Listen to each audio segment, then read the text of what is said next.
Message à caractère informatique. Message à caractère informatique.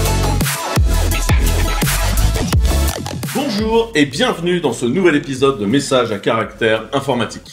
C'est l'épisode numéro 90 et nous sommes du 22 septembre 2023. C'est donc un vendredi soir, je vais pas vous mentir, il est pas tôt.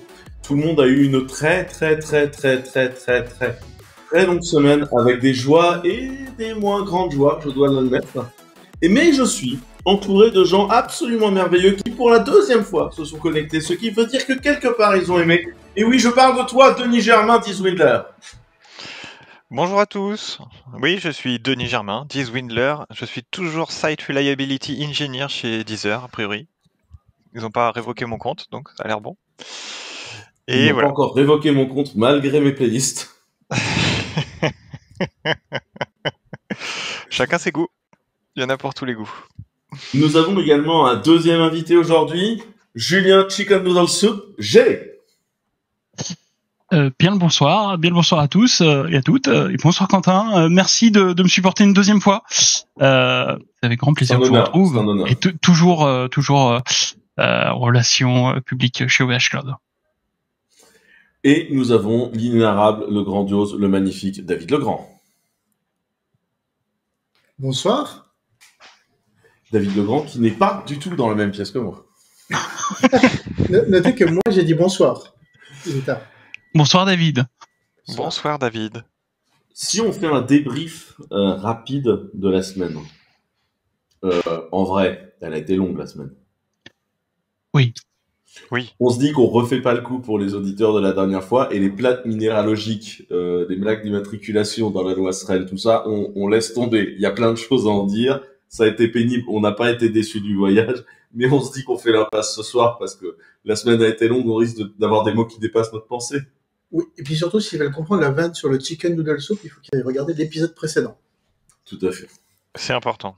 Donc, nous ne parlerons pas de l'examen en commission de la loi SREN ce soir, alors que il y avait des choses à dire. Il y a même beaucoup trop de choses à dire, si on veut mon humble avis.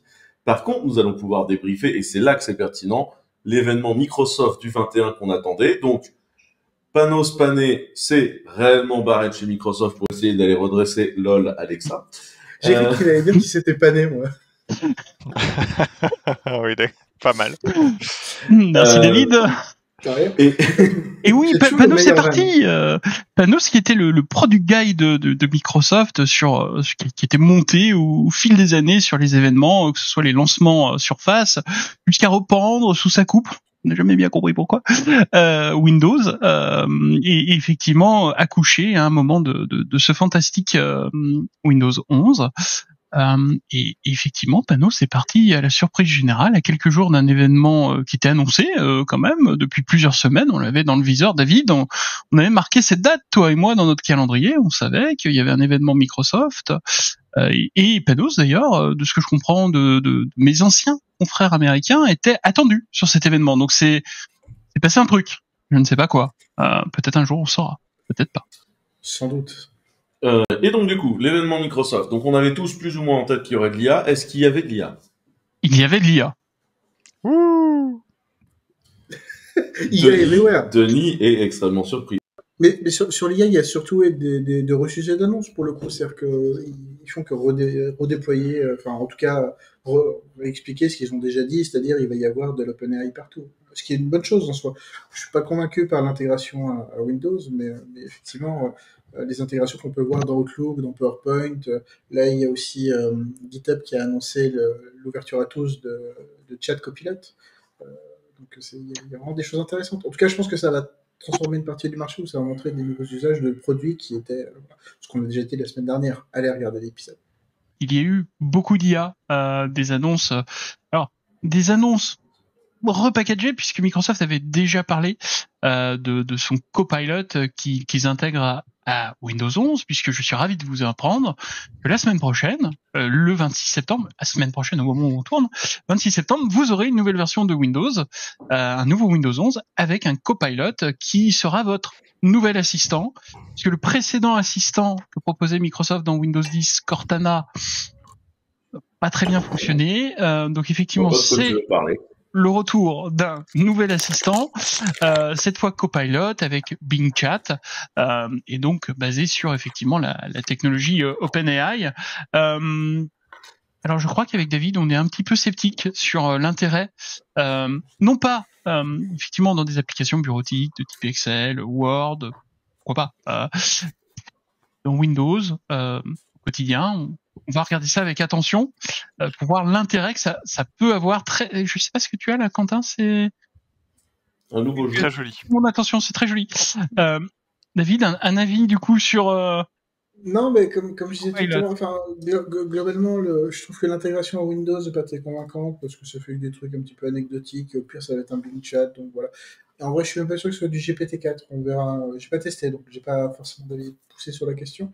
Je suis beaucoup plus intéressé par l'intégration d'OpenAI à GitHub, et notamment GitHub Copilot Chat qui vient d'être rendu accessible à tous en bêta, je crois encore, mais qui pour moi est vraiment intéressant parce que le modèle GPT-4 sur la génération de code sur certains langages est vraiment intéressant. Moi, je sais que j'utilise de manière assez croissante. Après, je trouve que les démos qui ont été faites sur PowerPoint, sur Outlook sont vraiment intéressantes. Je pense que ça a un vrai besoin dans ces outils-là. La force de Microsoft, c'est qu'ils ont réussi à le sentir assez tôt pour que, pour l'instant, ça soit quasiment les seuls à avoir un truc aussi abouti dans l'intégration.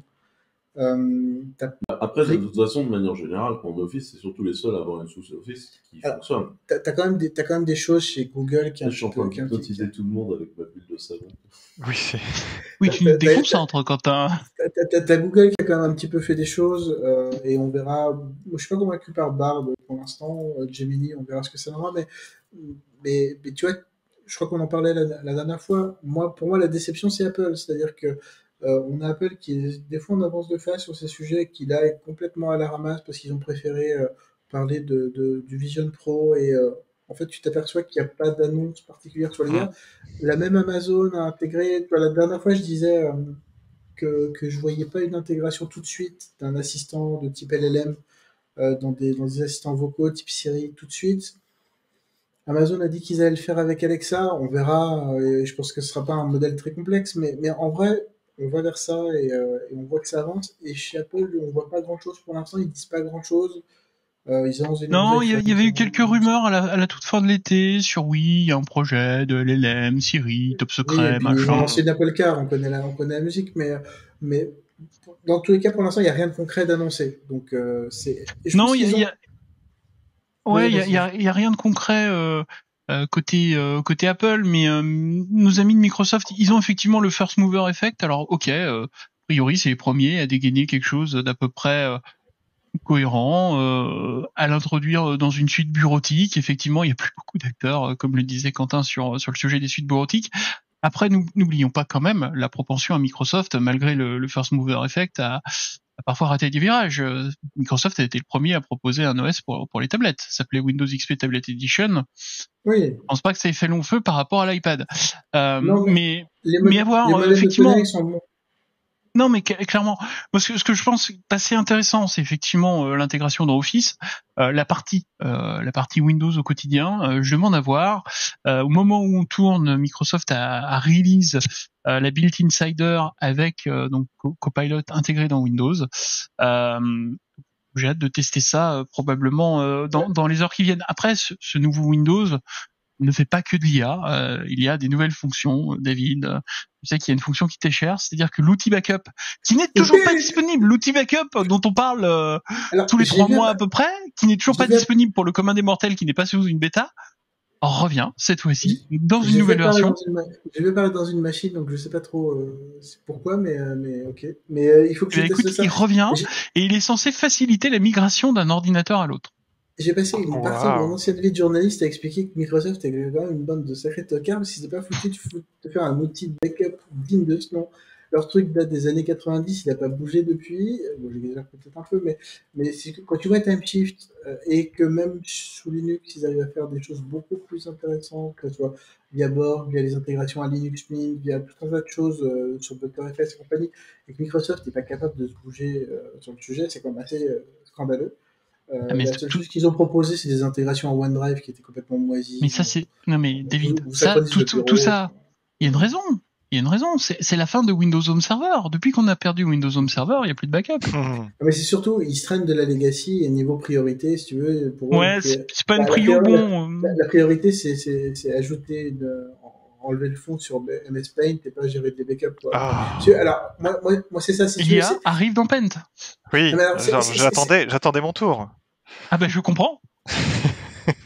Tu peux résilier ta licence Creative Cloud, tu peux résilier. C'est bon, Adobe en PLS, maintenant que Paint a l'IA, c'est fini. L'IA et les calques, messieurs.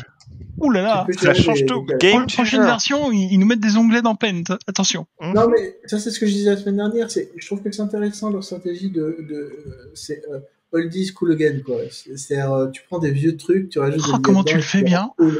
Mais David, est-ce que tu voudrais pas développer une fibre de communicant des fois? Mais j'ai essayé quand par le passé. T'as essayé. Ça n'a pas bien marché, mais. Je suis trop franc pour ça, ça marche pas. Ah. Ça déconne.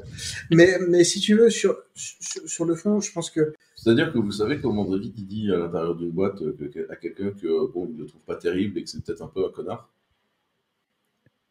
Bah, je sens que tu vas nous le dire. Illumine-nous, Quentin. Bah, il lui dit que c'est un connard. Oui, c'est vrai. Pourquoi on cherche si loin? On connaît bien David. La simplicité. Non, mais en vrai, je trouve que leur stratégie sur l'IA est intéressante. Comme je disais tout à l'heure, pour moi, l'erreur d'Apple, c'est ça, c'est de ne pas du tout aller sur le sujet. Alors que je trouve qu'ils ont un avantage de poids avec leurs puces. C'est-à-dire qu'ils ont des puces qui ont des capacités concrètes sur un écosystème qui est déjà existant, avec une couche logicielle qui permet déjà d'exploiter. On voit qu'il y a déjà des modèles locaux qui arrivent à tourner sur des puces M1, M2, sur les M2 Pro. Et on a l'impression qu'ils en font rien ou qu'ils s'en désintéressent. Je ne pense pas que ce soit le cas. Je pense qu'ils préparent quelque chose et qu'ils reculent pour mieux sauter. Mais pour l'instant, c'est assez déceptif. Non, mais c'est vrai qu'on peut Apple qui nous gratifie d'un casque. Alors je ne sais pas comment il faut l'appeler. Réalité virtuelle, réalité augmentée, mixed reality, j'en sais rien. Mais des gens ils sont pas sur le sujet de l'année 2023, qui est le sujet de l'IA. Cela dit, pour revenir à Microsoft, ils ont quand même, de mon point de vue, même s'ils sont en avance de phase, le côté first mover, des choses intéressantes, ils ont quand même ce gros défaut d'essayer de nous balancer le plat de pâtes l'IA sur le mur et de voir ce qui colle. Je rappelle de ce qu'ils ont annoncé dans leur billet de blog, c'est d'avoir un copilot dans Microsoft Shopping.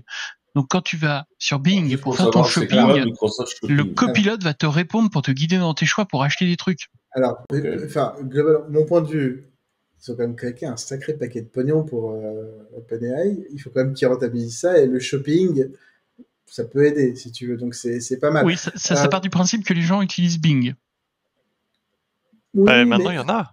Pour pouvoir avoir l'AI. Je pense que l'idée, c'est de dire, on va vous aider à faire des recommandations shopping plus pertinentes par rapport à ça. Ça nous changera des bons plans, des sites à la con. Puis déjà, il y a tous les gens qui utilisent. David, les bons plans. Ok. Voilà, mais c'était gratuit. Non, mais je pense que il y a quand même un intérêt dans leur approche. Moi, je trouve que l'intégration, comme je disais tout à l'heure, GitHub est vraiment bien. Je pense que l'intégration aux outils Office est vraiment bien. J'ai quand même le petit sentiment que l'intégration Office va nous servir à nous dire, vous savez, Office, ça coûte cher maintenant. Parce que il y a un petit abonnement. Il y a de l'IA, tout ça, vous savez, c'est des fonctionnalités premium, ça nous coûte un peu d'argent. Voilà, l'inflation. Donc j'attends de voir si ça va servir de prétexte, mais j'ai l'intuition que ça va être le cas. On verra. Si c'est pas le cas, tant mieux, mais c'est pas tellement urgent.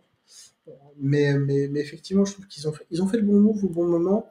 Après, comme tu disais tout à l'heure, est-ce qu'ils vont pas être les précurseurs d'un truc où ils finiront par se faire dépasser par d'autres qui font mieux? Je sais pas. Moi, j'ai noté, il y a un point dans l'annonce que j'ai trouvé un peu différenciante par rapport à ce qui avait été fait par le passé. Ils ont notamment annoncé un truc, c'est Bing Creator ou je sais pas quoi. Enfin, c'est pour créer des images en fait. Ouais, c'est Bing Image Creator, le sujet avec Dali. Voilà. Où justement OpenAI vient d'annoncer DALL-E 3, ils intègrent déjà DALL-E 3 au sein Imagine tous les départements marketing du monde qui se disent Microsoft is cool again, tu vois. Ouais. Oui, mais et en vrai, Microsoft a toujours été cool. Oui, alors. Oui. Je regardais vos visages. C'était mon petit plaisir. Excusez-moi. Non mais je trouve que cette période est vraiment symptomatique de la réussite de Satya Nadella. Tu vois, c'est-à-dire que il a. sur le cloud, je trouve réussi une transition, même si j'aime pas forcément tout ce qu'ils font sur le sujet, pour toutes ces raisons qu'on comprendra. Je veux dire, la ventilier. Merde. Par exemple. Ne lançons pas le sujet, mais dans tous les cas, je trouve qu'ils ont fait une bonne transition en tant que société, c'est-à-dire vers un modèle où ils n'étaient pas forcément gagnants, où AWS était quand même assez prédominant, et je trouve qu'ils ont mieux réussi que Google sur ce sujet. Alors, pas forcément toujours avec des pratiques très acceptables, mais en tout cas, je trouve qu'ils ont bien réussi sur le sujet.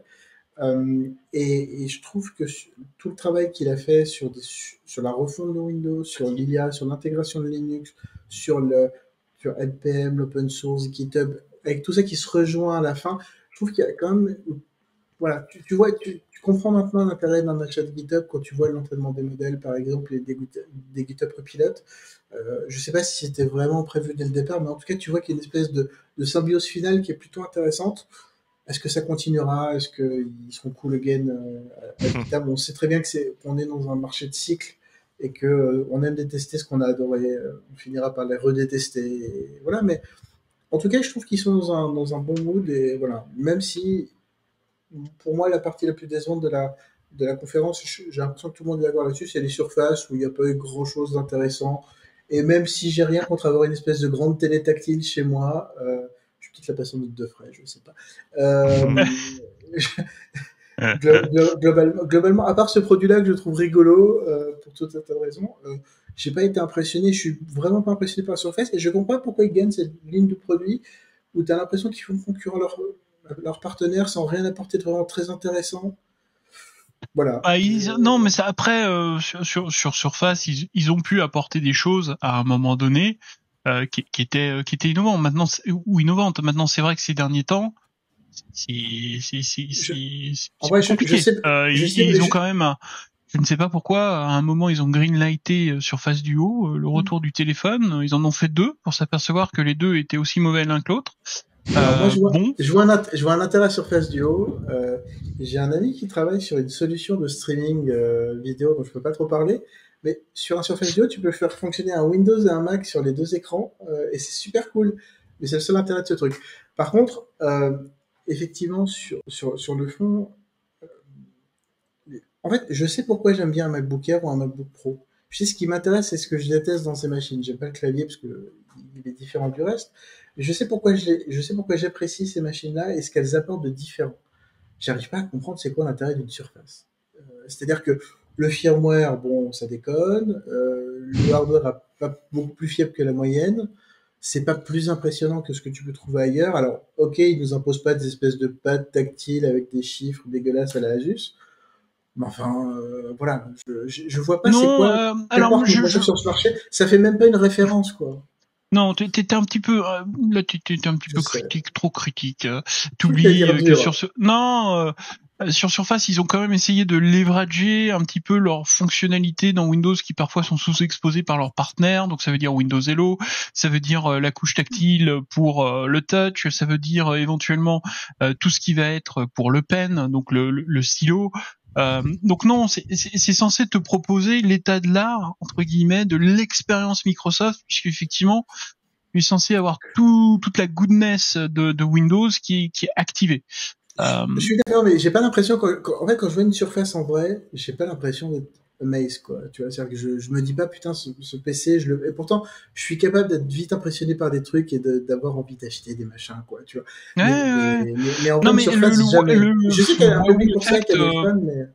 Je sais pas, effectivement, moi ça me, tu vois, quand je vois leur Surface Laptop Studio où t'as un écran qui se déplie sur une espèce de grosse brique, fine, c'est vrai que jamais je me lèverais la nuit pour acheter ça, tu vois. Pour moi, c'est comme les machines Asus, quoi. C'est-à-dire qu'ils font des trucs un peu bizarres en se disant que ça va être différent, mais en fait c'est juste bizarre. C'est comme, je sais pas si tu te rappelles, à une époque, on allait à des IDF chez Intel. T'avais notre cher ami, comment il s'appelait déjà Chandra Shaker, on en a déjà parlé. Le béret.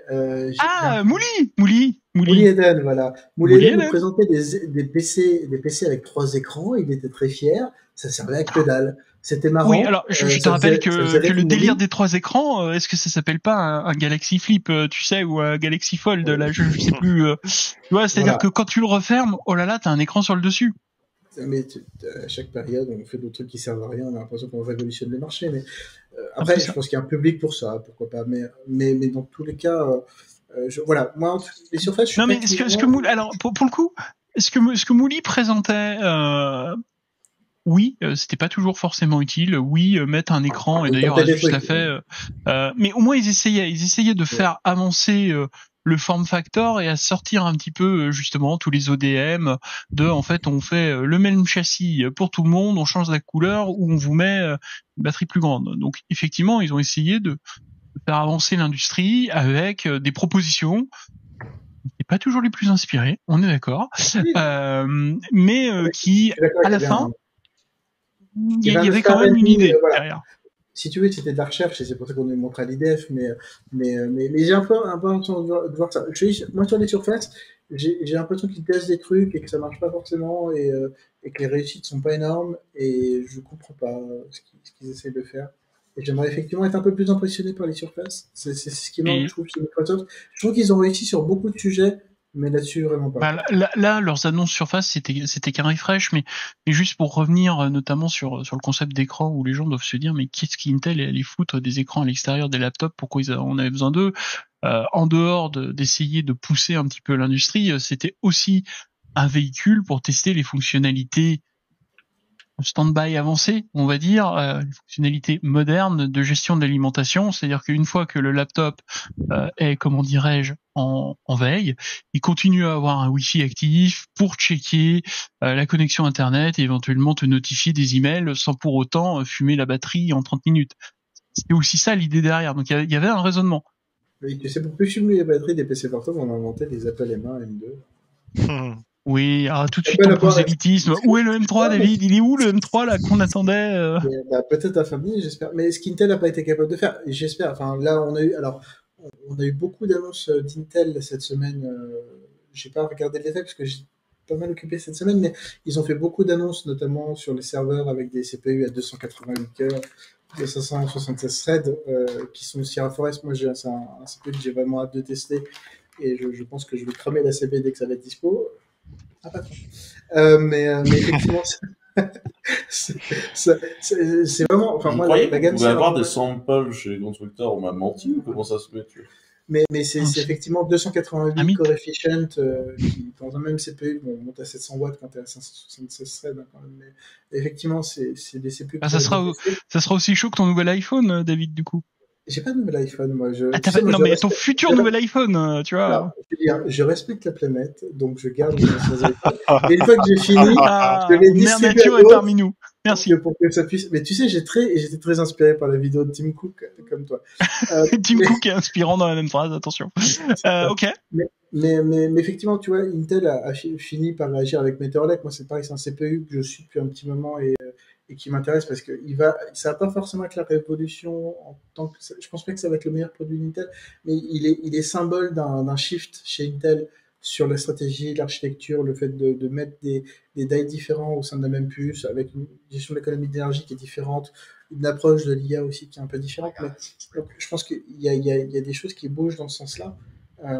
Mais effectivement, pour moi, actuellement, si tu veux un CPU efficace, t'as les mains pas grand chose. Et je suis le premier à le regretter parce que je suis pas forcément fan d'Apple sur les Mac, mais j'en ai parce que, effectivement, un CPU qui a de la patate et qui fait 10 watts, il n'y en a pas sur le marché à part chez eux. Non, après, la gamme M, elle est très impressionnante. Il y a des trucs sur lesquels c'est pas adapté, mais putain, impressionnant quand même. Après, je pense que ça prouve un truc. Ça prouve que le silicone est de nouveau un enjeu.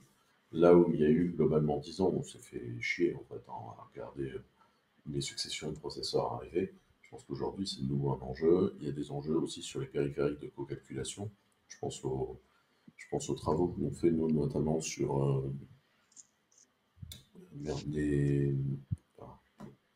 Tu peux m'aider, David? Super. Non, ce qu'on fait avec nos amis de ces... Calré, oui. Nos amis grenoblois, du coup. DPU, Data Processing oui, Unit. okay. Non, mais tu vois, en coprocessing, il y a des choses très intéressantes qui se produisent. Et je pense qu'en fait, le marché, qui était un marché factuellement relativement chiant, est en train de redevenir un marché où il se passe des trucs, où c'est amusant, où on peut imaginer des choses. Et je pense que c'est une En fait, c'est une très très bonne nouvelle. Ce qui est intéressant dans cette phase du marché, c'est qu'on pense hors du x86. C'est qu'effectivement, il y a des GPU qui servent à plein de choses, il y a des DPU, il y a du ARM. D'ailleurs, chez Microsoft, c'est pareil. Tu vois, moi, j'avais un espoir de les voir arrêter d'être du spot avec Qualcomm qui fait pas grand chose et de faire des vraies puces. On va y voir Nvidia de faire des trucs sur ARM où ça dépote un peu. On voit que ça bouge pas. C'est pareil sur ces surfaces-là. Tu vois, on aurait pu espérer un vrai concurrent des MacBook Air. Alors, ils ont dit, regardez, Oui, mais nos machines, elles et consomment là, moins, vous allez machin, mais- admirer mon art de la transition. Oui, mais Microsoft, on peut pas tout leur reprocher. Notamment, c'est quand même des gens qui ont un engagement fort auprès de l'open data. Je les ai tellement vu venir. C'est le lien Non, mais suivant. tu vois, un truc Qui a pour moi balancé qui est le lien sur l'open data chez Microsoft? Un truc pour moi qui est symbole de ça, c'est dans la démo, tout le monde s'est moqué d'eux, mais ils ont fait une démo IA, c'est une vieille app Win32 dégueu qui tourne quelque part et ils t'expliquent que oui, mais regardez, ça tourne mieux que chez Apple, quoi. Oui, d'accord, mais tu vois, c'est les pires heures des benchmarks qu'on nous fait. Non, mais qu'on nous les fait gagner. benchmarks, ils ont c'est jamais très brillant. Là, j'essaie vraiment, par contre, de faire avancer notre truc, donc qui a balancé le lien sur l'open data chez Microsoft? Je pense que c'est moi. C'est par nostalgie pour l'ancien travail de David. Donc j'ai posté un lien de Next Impact qui parle d'une petite faille de données de quelques 38 teraoctets qui venait d'une backup de salariés qui était mal sécurisée. Mais pourquoi les gens se backup les données aussi? Et c'est la preuve. On parlait tout à l'heure des C'est pour ça backups qu'il de n'y a pas de Microsoft, backup comme chez quoi finalement Microsoft, ça ils marche savent pas les si mal. gérer. Et donc, ben voilà, ils se sont fait trouver leurs données mal sécurisées sur Azure. Donc voilà, bon, c'est rigolo. C'est rigolo, mais j'ai pas bien vu. Par contre, qu'est-ce qu'il y a dans ces fameuses données, au-delà du fait que c'est des chercheurs en IA qui ont accidentellement leaké 38 TO de données. Est-ce que c'est le leak où il y avait leur clé de comment dirais-je de chiffrement ou c'est encore autre chose? Ah non, c'est nouveau ça, non? Les leaks s'enchaînent. Je veux pas faire le troll, mais les leaks s'enchaînent. Ok, d'accord. Ce qui est toujours marrant parce Alors que moi j'ai souvent fait de la plomberie et c'est une grande règle. Le leak, que quand ça fuit d'un côté. Alors moi je vous partage un pro tip sur la plomberie. N'y touchez jamais. Laissez faire les experts. Vous êtes beaucoup plus tranquille. C'était la fin de mon pro tip. Si tu nous regardes, on pense à ça. La meilleure fois, je pense, c'est une fois où j'ai décidé que j'allais réparer la salle de bain sur les coups de 2h du matin. Ce qui a donné la découverte par ma conjointe de moi à poil à 8h du matin avec un fer à souder en train de m'énerver. Enfin, un truc assez équilibré. Plomberie et fer à souder déjà. Non, c'est ça. À la flamme, directement peinard sur du cuir. Apparemment, l'image valait le coup. À poil avec juste le tablier en cuir. Non mais, alors moi, ce que je trouve intéressant quand même dans cette histoire de faille, on en parlera peut-être sur d'autres sujets, mais c'est que souvent, ce qu'on voyait quand on était journaliste, ou même ce qu'on voit quand on est maintenant du côté du cloud, c'est qu'on explique toujours que les Américains sont meilleurs parce qu'ils sont infaillibles, parce que c'est des Américains, ils savent faire du logiciel, alors que les Français, des trucs, machin, tout ça. Et en fait, en vrai, c'est plus compliqué que ça, tu vois, et que tout le monde est touché par des problèmes, que ce soit dans la gestion quotidienne ou dans la gestion de la sécurité. C'est des sujets qui sont complexes, sur lesquels, tu vois, quand tu as 3000 employés, voire plus, c'est compliqué de gérer ces sujets-là, et des fois ça déconne. Tu vois. Oui, mais Microsoft, ils sont certifiés ISO 27001, ça devrait pas niquer. La certification te garantit qu'il y a une bonne gestion de la sécurité. Ça doit bien se passer, effectivement. Mais donc voilà, donc c'est vrai que c'est là que tu vois qu'il y a des espèces, des fois, de penser des gens qui ont des automatismes à se dire c'est des grosses boîtes, elles font ça bien, tu vois. Et en fait, c'est plus compliqué que ça. Oui, bon, on sait toi et moi que David, rien n'est jamais tout blanc ou tout noir. Oui, tout à fait. Mais là, on est en train de parler de trucs compliqués de sécurité qui déconnent. On ne doit pas enchaîner sur Kubernetes. Ah, si, on peut. En plus, il y a un lien. Je sais qu'il y a un lien un peu plus loin. En plus, il y a un lien. Non, mais attends, problème de sécurité. Si. Microsoft, Kubernetes, faille. Tout est lié. Tout est lié. Bon, bah écoutez, c'est parfait. On vous écoute attentivement, du coup. Je prends ma leçon de pub, Denis. Il y a quelques minutes pour me convaincre. Et 0 timecode de l'épisode, quoi. Non, mais alors, Denis n'a pas de temps qu'il en fait. Il sait à quel point des fois c'est compliqué. Donc, Donc, comme on est, j'ai déjà fait la vanne la dernière fois, mais je peux pas m'empêcher de la refaire. Comme on est sur le podcast des aficionados de Kubernetes, je ne pouvais pas venir sans faire un lien. J'en étais pas forcément, je me permets de vous le dire. Avec Kubernetes. Mais nous, on a un produit Kubernetes, on aime Kubernetes en vrai. Mais écoute, je crois qu'il y a le Kubernetes managé chez OVH Cloud. Vous pouvez essayer. Je l'ai pas vu le Kubernetes Clever. Tu renseigneras bien. Je suis connu pour avoir bien essayé le produit Kubernetes chez OVH Cloud. Tout le monde n'en a pas un bon souvenir. Non, mais... Je vois pas ce que vous voulez dire. Mais dans tous les cas, Kubernetes Cool Again, c'est notre objectif. Allez, c'est parti. Allez, Denis, on t'écoute. Ouais, bref. Cette faille. Ok, donc cette faille de sécurité, régulièrement il y a des failles de sécurité qui sortent, comme dans tous les logiciels, en particulier Kubernetes. Là, ce qui change un petit peu, c'est que c'est sur le kubelet. Donc pour expliquer un petit peu, c'est un agent qui tourne sur tous les nœuds sur lesquels on va déployer nos workloads. Je rappelle que l'architecture de Kubernetes, pour ceux qui ne se souviendraient pas, vu que c'est un produit distribué, tu as un truc au milieu qui s'appelle l'API server que tu peux pas répliquer. Comme ça, si tu tombes, tu l'as dans Non, tu peux le mettre en actif-passif. Tu peux avoir autant d'API server que tu veux. En actif-passif. Non, en actif-actif. Non, ça ne répartisse pas le workload. Ah si. Et la persistance est gérée, la réconciliation et la persistance est gérée par la base de données ETCD. Le problème, c'est ETCD à la limite, si tu veux. Si tu veux ETCD, c'est compliqué de faire du ETCD multirégion. Mais tu regardes bien le code de l'API server. En fait, il sert de proxy au call si jamais c'est pas lui le master. Mais en vrai, il ne fait pas le boulot. Et en fait, t'en as qu'un seul qui est l'API server. Et après, le TCD leur permet de se répartir qui fait ça. Et après, il se trouve qu'il rely sur la consistance de TCD. Hilarity NSU. À ça, je vous renvoie au talk à mourir de rire de Afir sur la consistance de TCD. Vous savez quoi, tous les deux? Moi, je suis à 2 doigts de proposer un talk pour le prochain Devox 2024 de vous deux qui parlent de Kubernetes ensemble. Allez. Je pense que ce serait extraordinaire. Mais du coup, me soumettez. Vous savez quoi? Il faut qu'aujourd'hui, ce soir, dans ce petit podcast, on boit des choses sans alcool parce que la fête est plus folle. On fasse le début d'un Devox 2024. Vous irez tous les deux parler de Kubernetes avec des points de vue complémentaires. Voilà. Des complémentaires, c'est ça. Mais donc du coup, la faille du kubelet, parce que le kubelet, c'est le machin qui lance les dockers du Kubernetes. En fait, les kubelets partent en API server et il récupère le travail machine, et il lance des conteneurs. L'hyperviseur des conteneurs, c'est lui qui lance les petits conteneurs les uns à côté des autres, si on peut dire les choses comme ça. Oui. Ok. Et donc là, il se trouve que dans Kubernetes, on n'est pas obligé de faire du Linux. Si on aime Microsoft, tout est lié. On peut faire tourner des workloads Windows et Microsoft. J'ai un petit peu trollé là-dessus sur Twitter et je me suis fait rattraper par la patrouille puisqu'on m'a expliqué qu'il y avait des cas d'usage forcément tout à fait légitimes de faire tourner des conteneurs Windows dans Kubernetes. T'as des gens qui font du Windows Server et du Q ou pas? Oui. Ben oui, c'était un peu le but de mon tweet et je me suis fait un peu rattraper. Bref, tout ça pour dire que le kubelet de Windows... Pour rappeler, à l'époque, Microsoft a quand même essayé de racheter Docker 4 milliards. Donc, c'était pas... C'est de l'argent de poche pour Microsoft.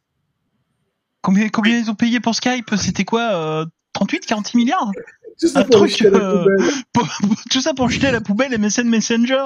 Je suis toujours orphelin, rendez-moi les whiz. Pour 40 milliards de dollars, on peut en faire des whiz. Est-ce que t'as pas un bruit de whiz Mais oui, dans ton jingle. Vous pouvez le MP3, c'est bon. Moi, tu sais, j'ai 3 jingles et je peux vous proposer...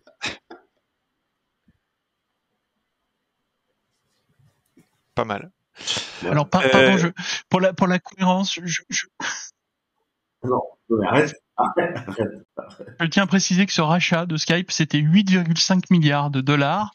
Je pense que les 38 ou les 46, c'est le montant qu'ils ont envisagé donner à Yahoo à un moment. Je voulais m'excuser auprès de notre audience. Rappelons-le, un gâchis sans nom pendant des... un gâchis sans nom, mais on l'a échappé belle. Skype entreprise, quoi. Quelle merde. Ah oui, c'était du pur génie. Mais maintenant on a Teams. Et donc du coup, il se trouve le kubelet. Je vais essayer de sortir ma news quand même. Il se trouve que le kubelet sur Windows. Dans ton travail. Et ben quand moi on a j'ai vu passer ce tweet, sache que et ça m'a fait chaud à mon petit cœur. Je me suis dit putain du Windows sur Cube et ça m'a intéressé. Je veux dire, on laisse parler de. Oui, pardon. Il n'y a pas de mal.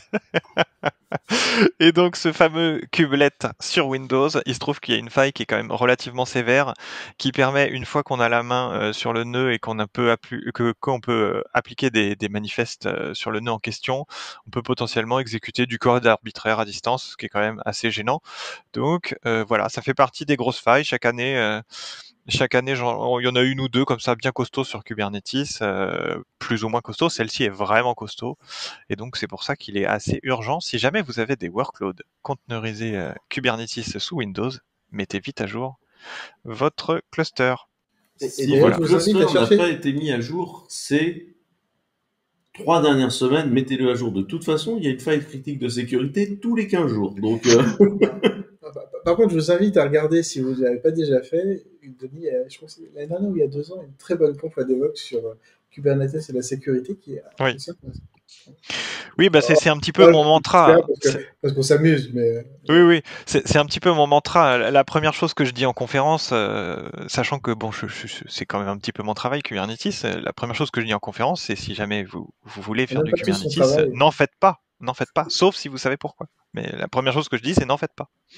Et si vous savez le faire, mais c'est comme tout un tas de choses. Mais c'est comme, je trouve que c'est comme tout ce qui trait à l'hébergement. Il y a beaucoup de gens, tu vois, on voit beaucoup avec des gens qui veulent faire de l'IaaS parce que le prix c'est pas cher, c'est de l'IaaS. Donc tu prends un Ubuntu quelque part dans une machine virtuelle et puis tu installes des trucs et tu dis cool, ça fait de la prod. En vrai, c'est plus compliqué. Hein. Donc, day 2, c'est normal. Voilà, et en vrai, je trouve que quel que soit, enfin, je pense pas, enfin, c'est comme sur tous les sujets, puis mon passé journaliste me fait toujours penser ça, mais il n'y a pas de bonne ou mauvaise technologie, il y a la technologie que tu maîtrises. Il y a avant tout des rencontres. Non, tu vois ce que je veux dire, il y a la technologie que tu maîtrises, celle que tu sais pourquoi tu l'utilises, des fois tu la tords un peu parce qu'elle colle à ton besoin, et puis bon, tu y arrives comme ça, c'est pas grave. En vrai, à la fin, faites du V. C'est le futur. Voilà. Il y avait longtemps. Il y avait longtemps que j'avais pas entendu ce prosélytisme pour V. Mais en vrai, je trouve que ce qui manque des fois, c'est effectivement la réflexion du bon. Enfin, le bon outil, oui. Mais le bon outil pour le bon besoin. Bien sûr. Et en vrai, je pense qu'il y a des cas où Cube est une très bonne solution. Mais c'est comme Docker, tu vois. Moi, je suis pas un gros fan de Docker en production sur du cloud. Par contre, quand je m'amuse à faire développeur du dimanche, je suis content des fois d'avoir un Docker dans mon Mac pour pouvoir faire un Ubuntu quelque part et compiler un truc dans un simili Ubuntu plutôt que dans mon Mac. Et en vrai, c'est utile pour ça. Je trouve que Docker, en tant que ce qu'il a été pensé, c'est-à-dire outil local pour faire popper des environnements, c'est très bien. Parce que j'irais mettre des trucs en prod dessus, comme ça, en me disant c'est cool, c'est isolé, tu vois. Je pense pas trop, mais en vrai, ou pareil, tu vois, dans l'intégration à des Synology, par exemple, pour faire tourner des apps qui sont pas prévues dans Synology, ou QNAP, hein, j'ai pas de préférence, mais dans les boutiques officielles, pourquoi pas. Mais effectivement, la prod, je suis pas sûr. Et je pense que Cube, comme tout un tas d'outils, a ses utilités. Je pense qu'il y a beaucoup de... On a tendance à présenter trop facilement Cube comme une espèce de solution pour faire du multi-cloud, t'inquiète pas, tu vas pouvoir passer d'un opérateur, enfin d'un fournisseur à un autre, ça va être simple, alors qu'en vrai c'est quand même plus compliqué, on va dire que tu vas plus avoir besoin de DevOps, tout ça, mais en vrai il faut une équipe de 50 personnes pour gérer le bordel à la fin, dès que tu fais du réseau. Je pense que voilà, il faut trouver le bon outil au bon besoin et savoir ce que tu fais.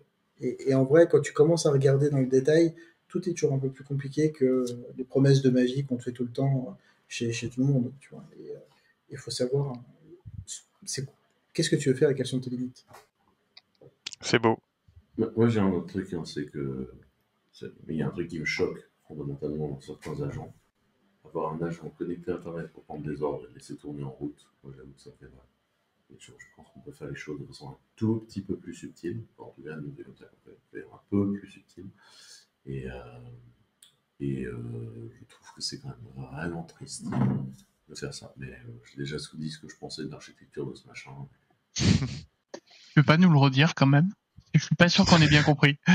Bah en fait, moi, si tu veux, faire croire qu'une bande, qu'un soft, et ce qui est utilisé en prod chez Google, alors qu'en vrai, c'est les mecs du DevRel qui avaient décidé de buter Docker, ce qui par ailleurs va être un très grand succès, qui écrivent une grosse merde en Go, j'avoue que moi, ça me fait mal. Tu vois, genre, ça me fait mal parce que c'est des mensonges. Et en fait, moi, je viens d'une époque. Alors, je sais que je suis un dinosaure de l'informatique, mais moi, je viens d'une époque. Mais t'es un 90, arrête un petit peu. Je suis même pas un 90, gros. Mais je suis plus vieux que ça. Mais je viens d'une époque où les ingénieurs ne montaient pas aux autres ingénieurs. Et moi, ce qui m'a choqué dans toute cette époque-là, dans toute cette histoire-là, c'est que ça a été une histoire de mensonges éhontés sur les réalités technologiques qui étaient derrière. Et en fait, c'était des mensonges éhontés de gens qui ne comprenaient pas de quoi ils parlaient, quoi.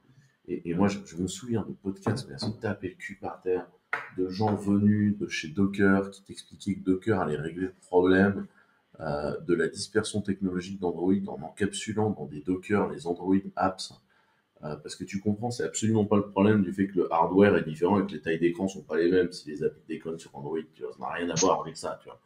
Mais qu'on allait tout coller dans des Docker sur Android, mais j'étais là, mais qu'est-ce que tu te racontes, mec? Manifestement, t'as jamais tapé le code de la moindre putain d'appli, quoi. Mais qu'est-ce que tu racontes? Moi, je me souviens du patron de Docker avec qui je discutais, parce qu'à l'époque, il y avait 3 boîtes dans mon package Docker. Il y avait Docker, qui packageait Docker pour tout le monde, Red Hat, qui packageait Docker pour Red Hat, et nous qui packageons Docker pour, globalement, il y a peu de choses près, Exergo et Archlinux.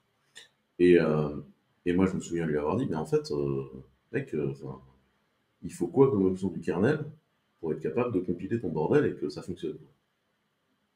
Non, franchement, je sais pas, utilise un kernel Ubuntu. Et en fait, toute l'histoire, Docker, container, toute la CNCF, là, toute l'espèce de smala, t'as envie de dire, mais putain, mais vous voulez pas juste vous intéresser au truc de base, de comment ça marche, pourquoi, dans quel sens, c'est quoi les rings, c'est quoi le CPU. Enfin, il y a personne qui veut s'intéresser à compiler ce sur quoi ça cause, quoi.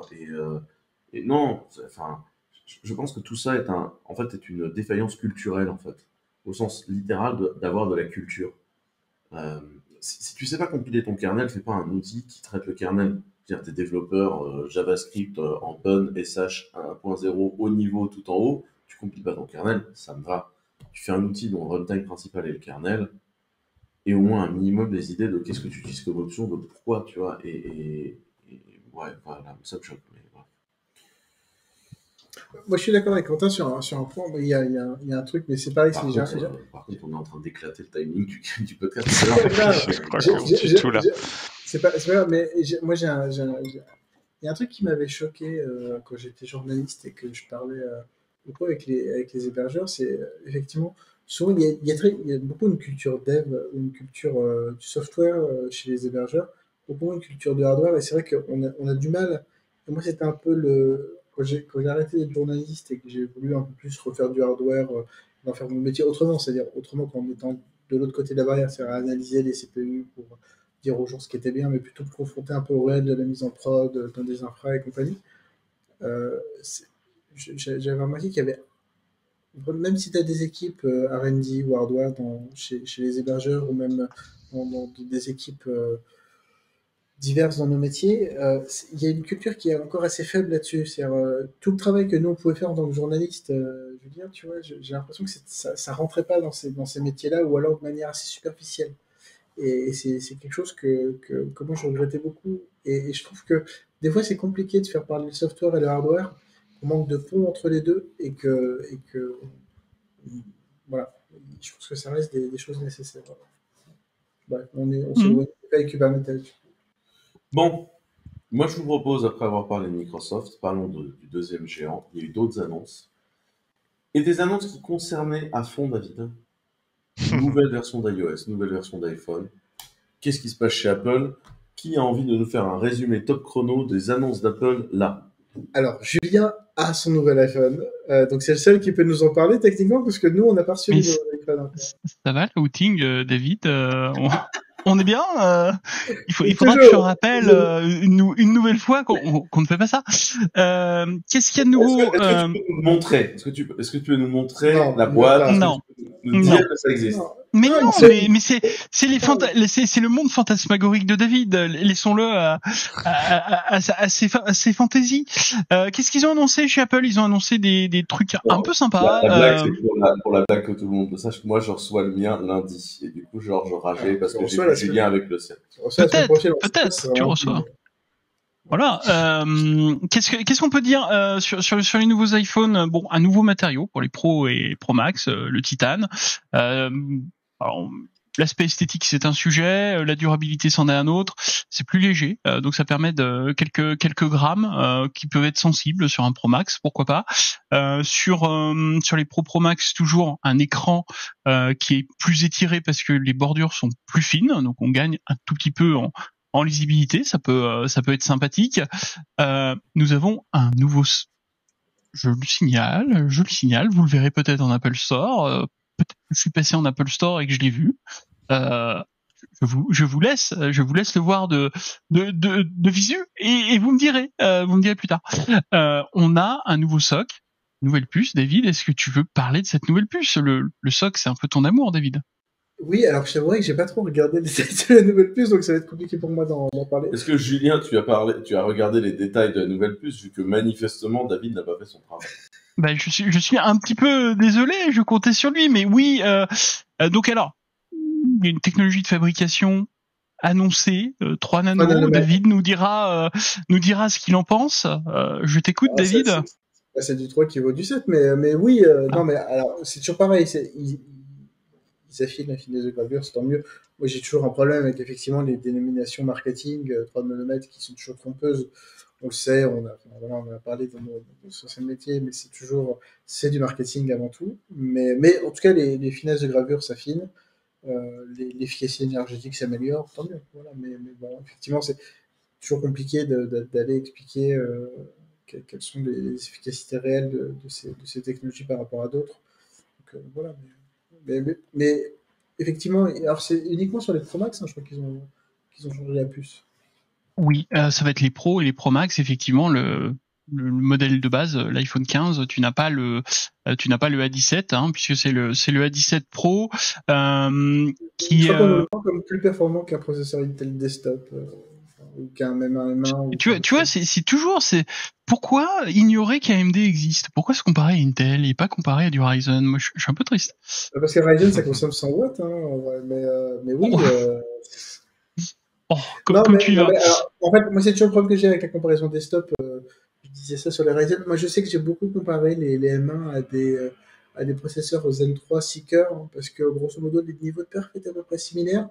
Mais un M1 consommait 10 watts, un Zen 3 Seeker c'était plutôt effectivement à 90-100 watts. Donc tu avais quand même une efficacité énergétique qui avait quand même un ratio qui n'était pas dégueu. Mais enfin, je n'ai pas tous les chiffres en tête, mais grosso modo, il y avait quand même des différentiels qui étaient assez importants sur des blenders ou des choses comme ça, qui étaient l'applicatif open source que tu peux comparer. Mais effectivement, j'ai toujours du mal avec ces comparaisons. Enfin, après, moi, de manière générale, quand les constructeurs, mais c'est parce que j'ai pas la culture américaine dessus, quand ils disent on fait mieux que Intel ou bidule, on sait que c'est toujours bidouillé dans tous les sens. C'est toujours assez compliqué. Non, mais disons qu'on peut en revenir aux bases. C'est-à-dire, est-ce qu'on veut vraiment comparer le SoC que tu as dans ta poche, dans un téléphone, avec toutes les limitations que ça peut vouloir dire au processeur de ta bécane qui a pas le même encombrement, que tu déplaces pas et qui fait pas le même usage, quoi. Effectivement, c'est un peu délicat.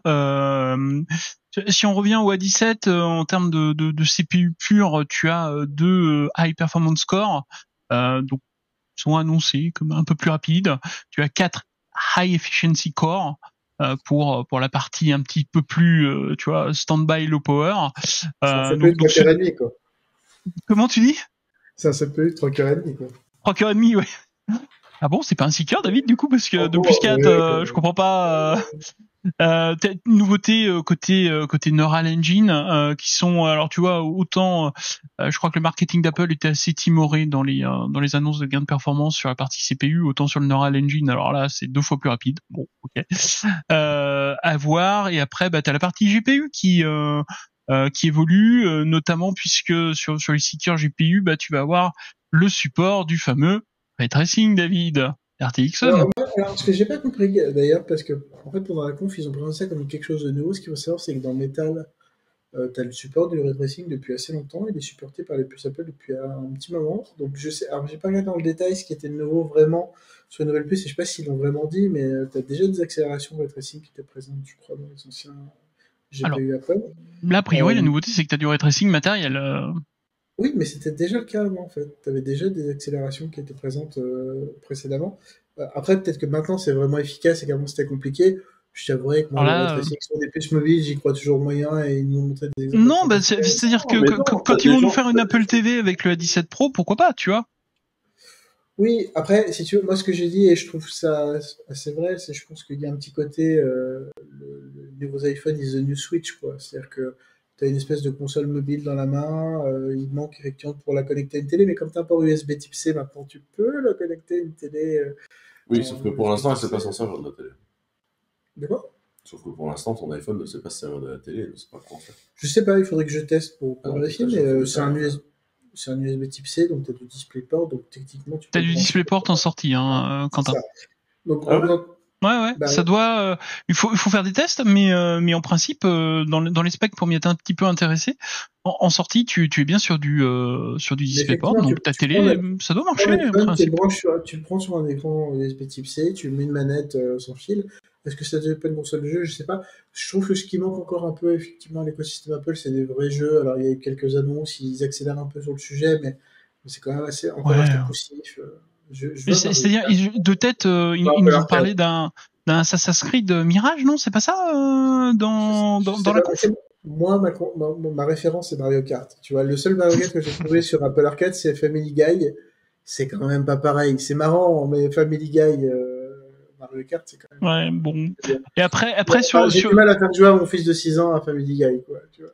Ouais, bon, sur ce socle, pour terminer, t'as, comment dirais-je, les unités un peu annexes. Donc, en termes d'IO, t'as le contrôleur USB qui a été enfin changé, upgradé. T'as un contrôleur USB 3, donc tu peux faire du 10 gigabits, sous réserve d'avoir bon câble, etc.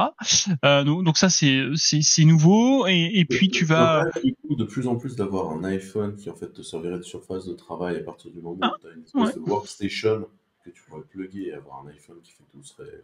De mémoire. Ça arrive, non? C'était un truc qui était beaucoup poussé à une époque. Moi, j'adorais ce concept.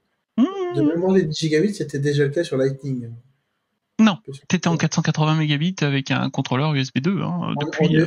En USB, mais t'avais pas un T'as pas eu.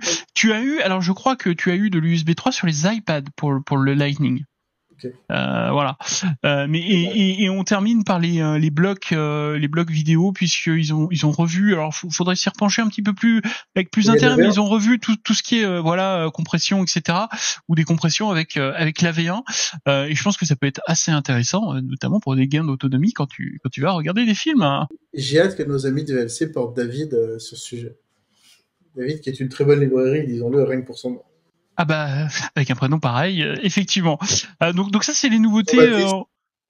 Mais oui, c'est les nouveautés un petit peu matérielles, en tout cas pour ce qui concerne le processeur. Après, objectivement, je ne sais pas si les gens achètent un iPhone 15 pour le SoC.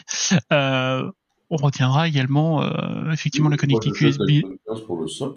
Ça fait partie, mais est-ce que c'est vraiment la motivation Est-ce que tu en parlerais pas de cette histoire de capteur 5 fois sur le Pro Max? Alors, donc, je vais terminer par les trucs faciles d'abord. USB-C, tu l'as mentionné, donc connectique universel. Je sais que ce mot fait bondir certains, mais ça reste quand même USB-C. Tu as le Action Button, tu as un bouton maintenant. Sur le USB-C, je sais que beaucoup de gens... Donc vous avez enlevé le bouton, ils ont remis le bouton. Mais sur le USB-C, je sais qu'il y a beaucoup de gens qui pensent que le USB-C c'est complexe. Le USB-C est une très bonne chose. C'est réversible, c'est un standard, ça gère plein de trucs, c'est extraordinaire. Alors oui, il y a des gens qui vendent des câbles de merde, mais en vrai, le USB-C c'est la vie. Oui, bien sûr. Non, mais entièrement d'accord. Et c'est bien que l'Europe leur ait forcé la main, même s'ils y seraient peut-être venus naturellement, je sais pas, mais en tout cas, c'est bien que ça soit standardisé, parce que ne serait-ce que le fait de pouvoir prendre un MacBook, le brancher un iPad, le fait de brancher un iPhone et de faire ça avec une seule connectique et une connectique standard sur l'ensemble du marché, c'est une bonne chose. Ouais, David, donc Action Button, tu peux programmer. Du coup, il paraît que tu as une interface à mourir. Je découvrirai peut-être ça pour choisir ton raccourci. Tu veux dire que tu as acheté un iPhone 15 ? Pas du tout. Je dis que je réfléchis à ce sujet, peut-être. Et par contre, l'une des nouveautés concerne également la photo. Le bloc photo évolue. Alors Apple nous refait le coup de segmenter un petit peu Pro Max. Il paraît qu'il y a des bonnes raisons. Je n'ai pas écouté la liturgie officielle pour avoir l'explication officielle de la bonne raison, mais sur Pro Max, Apple propose un zoom 5 fois, j'espère que je ne dis pas de bêtises, qui est donc plus important que celui du Pro. Faible. Moi, je trouve que c'est intéressant. C'est une fonction qui peut être sympa, puisque effectivement, quand tu es en situation de mobilité, oui, c'est pas, comment dirais-je, totalement ahurissant de se dire tiens, je voudrais avoir un petit zoom qui soit pas un zoom numérique dégueulasse où j'ai qu'une bouillie de pixels, mais qui soit quand même sur une base de zoom optique. Donc pourquoi pas à tester. C'est un des différenciants, en tout cas cette année, entre le Pro et le Pro Max. Ce que je trouve toujours intéressant dans ce genre de cas, c'est que tu as des choix qui sont techniques, qui doivent être guidés par tout un tas de raisons, mais qu'à la fin, on te sort toujours une excuse de merde pour que ça passe dans les médias, quoi, tu vois. J'irai écouter les liturgies, David, je te partagerai les meilleurs versets, du coup. Mais voilà. Mais effectivement, après, il y a des raisons, et en vrai, je pense pas que tu choisisses un Pro ou un Pro Max sur le critère de l'appareil photo. Je pense que tu le fais sur la taille de la batterie. Moi, je sais taille de la batterie, bon. J'étais très. Le positionnement social. Non, mais en vrai, moi, j'étais très iPhone Pro classique.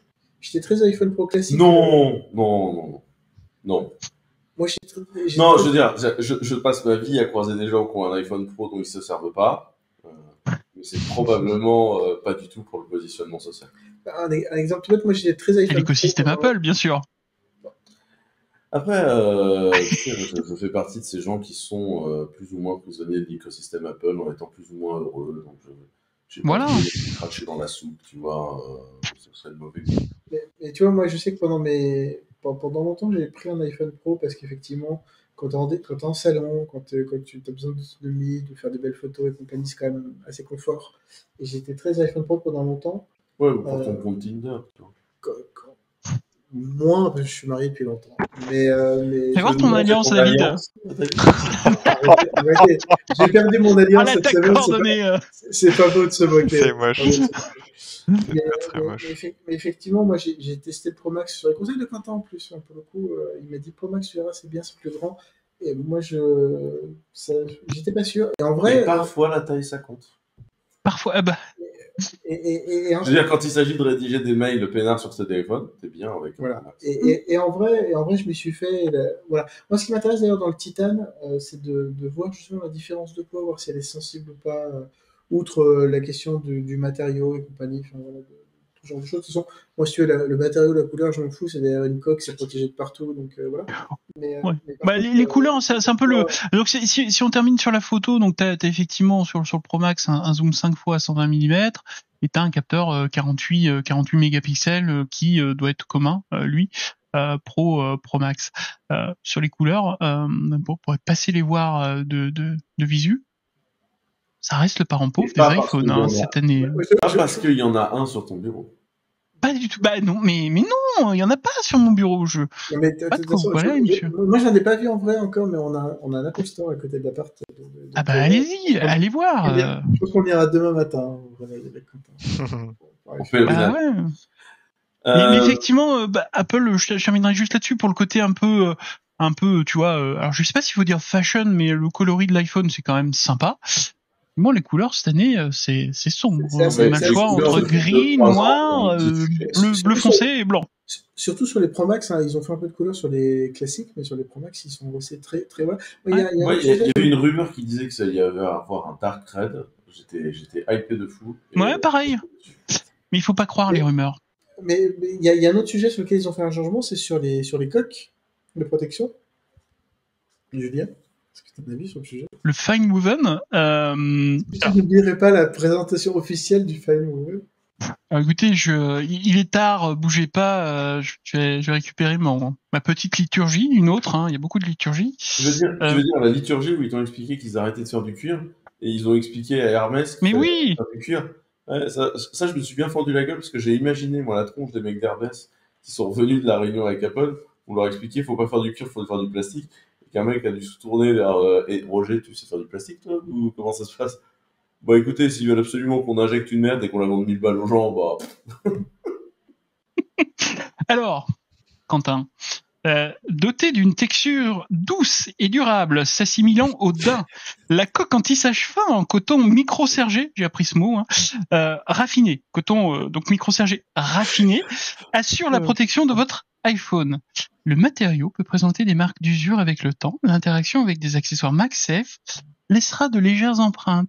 Alors, moi c'est un truc qui me choque quand même, c'est-à-dire que globalement, Apple te vend des accessoires qui sont quand même pas vendus à un prix certain, par rapport à ce que tu peux trouver chez des vendeurs comme Amazon ou autre. Et on t'explique qu'en gros, ça tient pas la chaleur de MagSafe, quoi, et que ça va laisser une espèce d'auréole au bout d'un certain temps. Personnellement, je trouve ça assez détestable, mais voilà, on verra l'usage, mais je trouve ça pour le moins étrange. Ce qui me paraît contestable, c'est que cette information n'est pas à l'extérieur de la boîte, mais à l'intérieur. Donc c'est une fois que tu l'as acheté que tu découvres cette information. Une fois que tu l'as acheté, tu te dis ah bah en fait je vais baiser mon truc au moment où je m'en sers. Bah, c'est ça. Mais oui. Donc effectivement ça fait un peu parler ce nouveau matériau. Il y a eu en 2 temps, je dirais. Il y a excite le cuir. Apple nous fait a convoqué Mère Nature à son keynote, très bien. Et puis le deuxième temps, c'est effectivement toujours pour ceux qui passent en Apple Store, je vous invite à regarder le rayon où sont exposées les coques fine woven. Et alors bizarrement, je sais pas pourquoi, elles sont toutes griffées. En tout cas, mais ce que j'ai pu voir. Ou pas Pardon, elles sont plus douces qu'une chiffonnette ou pas? Elles sont plus douces qu'une chiffonnette, David. Je peux en attester, oui. Par contre, elles sont toutes griffées. Donc, alors j'imagine bien que tout le monde qui est passé à gratter c'est amusé. Mais effectivement, c'est y a un petit sujet. Une coque quand même fait pour protéger. Si en 48 heures la coque est défoncée, ils ont un problème de conception quand même. Est-ce qu'on veut dire autre chose sur les nouveaux iPhones? On n'a pas parlé de l'iPhone 15. Non, je pense que qui est donc il y a quelqu'un qui a quelque chose à dire à fond sur cette keynote d'Apple, parce que il nous l'a répété plusieurs fois. David, qu'est-ce que cette keynote d'Apple t'a laissé sur le sujet de l'IA? Pas assez. Je suis assez déçu. Attendons. Pas assez. D'accord. Ça veut dire qu'il y a eu des trucs? Fais mieux. Oui. Il y a eu des trucs en IA. Oui, alors sur iOS 17, t'as quand même des. Alors, oui, mais ça c'était à l'été, ça c'était pas. Arrêtons-nous 2 secondes sur une fonctionnalité majeure d'iOS 17. Quand quelqu'un a l'outrecuidance d'oser t'imposer de t'envoyer un putain de message vocal, interdisez ça. Oh, Personne ne devrait faire ça. Mais putain, c'est bon quoi. Eh bien, ce message vocal est traduit en texte. Donc, tu peux prendre quelqu'un qui a une idée de merde. Gratuitement. Traduit gratuitement en texte. Et corriger cette idée de merde parce que tu peux lire ce texte vocal, voilà. Et c'est pareil, je crois. Quand quelqu'un te laisse un message sur ton répondeur, tu peux voir en live le message s'afficher.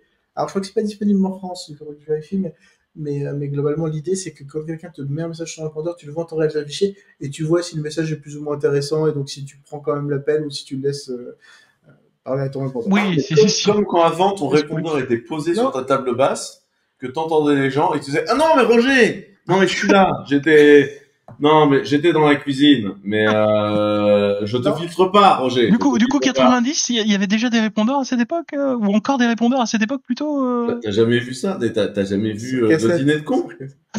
Ah si. Non, je te parle pas des fameux dîners. On en a fait ça. Non mais juste ou c'est juste. mais par contre, et je trouve que tu vois ça met toujours en exergue, parce que moi je trouve assez essentiel sur l'IA, c'est ce côté, ça assiste dans des situations qui sont des fois des pain points, quoi. Et donc, et ça te rend des services au quotidien, et je trouve que pour ça, c'est excellent. Les gens qui pensent que l'IA va tout faire, je pense, font une erreur, mais par contre, vraiment nous assister au quotidien à corriger des problèmes ici ou là, je pense que c'est vraiment pour ça que ça va être utile. Et j'ai hâte que Apple, comme d'autres, s'en saisissent de manière bien plus... Mais alors, du coup, pour répondre à ce qu'on disait tout à l'heure, iOS 17, si tu devais citer une nouvelle fonctionnalité marquante pour toi, David. Contact. Les mecs ont refait le bump. Tu mets les deux téléphones l'un à côté de l'autre, tu t'envoies les contacts tu es conscient avec une UI de dingue, une animation magnifique. Tu es conscient que ça ne sert à rien. Tu es conscient que tu vas t'en servir 3 fois dans ta vie. Je pense que je ne vais pas m'en servir 3 fois. Mais alors, tu es conscient que Bump, c'était une application qui existait sur iPhone 4, je crois. Alors, Bump, c'était pas une application, c'était un SDK. C'est-à-dire que les mecs te vendaient en tant que développeur d'application un SDK pour que tu intègres cette putain de technologie de merde au sein de ton appli. Alors, si je peux me permettre, on a passé quelques temps avec plusieurs employés de Clever dans la même pièce récemment, à avoir des iPhones, et on a passé un temps substantiel à coller des iPhones les uns contre les autres pour dire « Ouais, ça fait de la lumière, c'est marrant. » Voilà. Mais bon, si tu veux, dans l'absolu, le contact de Clément Nivol, je l'avais, tu vois. Donc, je dirais pas que c'est une fonctionnalité majeure, mais ça fait rigoler. Non, en vrai, je pense que c'est... N'est-ce pas le plus important de ce monde difficile, pour moi, c'est de rire un peu? Bien sûr. Tout à fait. T'avais ça, ou alors on allait tous se trouver des plaques d'immatriculation à se mettre en pendentif. Ah ouais, c'est quand même 2 extrêmes. Effectivement, le Bump est bien, du coup. Mais pour moi, c'est les prémices de l'intégration des LLM dans l'écosystème Apple. Voilà, je pense qu'on en est vraiment qu'au début, et j'aimerais bien qu'ils accélèrent, mais effectivement, je trouve que tu l'as dans la dictée. Alors, je suis pas dans l'épisode, mais je suis pas ultra convaincu. En tout cas, je vois pas d'évolution majeure dans la dictée, ou en tout cas dans la façon dont j'utilise. Mais je pense que c'est une bonne manière de faire évoluer les choses. On verra l'usage quotidien, mais voilà. Après, pour le reste, c'est beaucoup de personnalisation, de choses comme ça. Il y a les passkeys aussi. Non, il y a une autre fonctionnalité qui n'est pas liée directement à iOS 17, qui est Safari gère enfin les web apps. Voilà. Pour être quelqu'un qui a défendu pendant des années l'utilisation des web apps, je rappelle que Steve Jobs, avant de lancer son foutu App Store, nous a dit que le futur des iPhones, c'était les web apps. Mais parce que David, Flash en raison de ça. Mais David, je vous rappelle qu'il ne fallait pas à l'époque compromettre l'intégrité du réseau AT&T. C'est pour ça qu'il n'y avait pas d'app native. Mais attends, explique-moi ça, parce que ça, par contre, je l'ai pas, moi, pour le coup. Ah bah ça c'était l'explication officielle d'Apple pour dire on fait des web apps et pas des apps natives. Les opérateurs officiellement ne voulaient pas, donc AT&T qui était le partenaire de lancement aux États-Unis pour Apple, ne voulait pas autoriser. Cas, sa petite histoire qui a été racontée, ne voulait pas permettre à Apple d'installer des apps natives sur lesquelles ils n'avaient pas le contrôle. Mais dans tous les cas, le discours de Jobs au départ était le futur de l'iPhone, c'est les web apps. Pendant longtemps, Apple a lutté contre les PWA, je trouve ça assez honteux, pour le coup. Et parce que le fait de pouvoir prendre un site web et de l'utiliser un peu comme une app, ça coûte rien et ça change pas. Voilà, mais oui, ça passe pas par ton App Store, c'est pas grave, tu te remets. Oui, mais l'App Store, il y a quand même un petit enjeu. Oui, je sais. La facture dedans, quand même. Ils vivent bien même sans ça. Mais dans tous les cas. Oui, mais tu sais, c'est le principe quand tu fais de l'argent. Mais dans tous les cas, le fait qu'ils aient changé avec Safari sur le sujet, c'est une bonne chose. Les passkeys aussi, moi, c'est un truc auquel je crois beaucoup dans l'usage, dans la simplification des connexions. Le fait d'avoir une meilleure symbiose entre des outils de 2FA, biométriques ou autres, et la capacité à générer des mots de passe est une bonne chose. C'est assez bien intégré chez Apple, je trouve. Il faudrait que je teste un peu sur... Je voudrais pas faire un pont avec Windows, mais il paraît que ça y est, dans la nouvelle version qui arrive la semaine prochaine, en même temps d'ailleurs que macOS Sonoma, pour ceux qui suivent, le même jour. Parce que bon, 2 OS majeurs en même temps, pourquoi pas. Ça y est, les passkeys sont intégrés, David. Mais c'est la beauté des standards, c'est que ça arrive chez tout le monde en même temps, et c'est très bien. Mais effectivement, et c'est intégré, je crois qu'il y a la version bêta de OnePassword, ou peut-être la finale, je sais plus où vérifier. J'ai vu une annonce sur OnePassword qui étend notamment la gestion des passkeys. Okay. Et je trouve que c'est bien voilà. Moi, ce que j'ai bien aimé dans l'intégration Apple, c'est qu'effectivement, tu te connectes à un site, il te demande de confirmer avec ton téléphone, et pouf, t'es connecté. Et je trouve ça, c'est plutôt pratique. Après, à voir à l'usage sur long terme, mais je trouve on évolue dans le bon sens sur ces sujets-là. Et on sort de je mets le même mot de passe partout. À propos de mettre quelque chose partout, si on branchait quelque chose partout, non mais d'accord, je fais des transitions. Hein. Encore une fois, on fait les transitions qu'on peut. Pour les auditeurs qui auraient l'outrecuidance de nous écouter à jeun, on est vendredi soir. Il est tard. Il est tard et encore une fois, je ne sais pas ce que ça va donner de votre côté. Parce que Ouais, mais nous, la semaine a été longue. Thunderbolt 5 est sorti. Donc, la release de la nouvelle norme Thunderbolt 5. Qui nous a mis ce lien-là? Je crois que c'est moi qui en ai parlé. Le côté impact hardware qui remonte chez David Legrand. Mais oui, mais ça.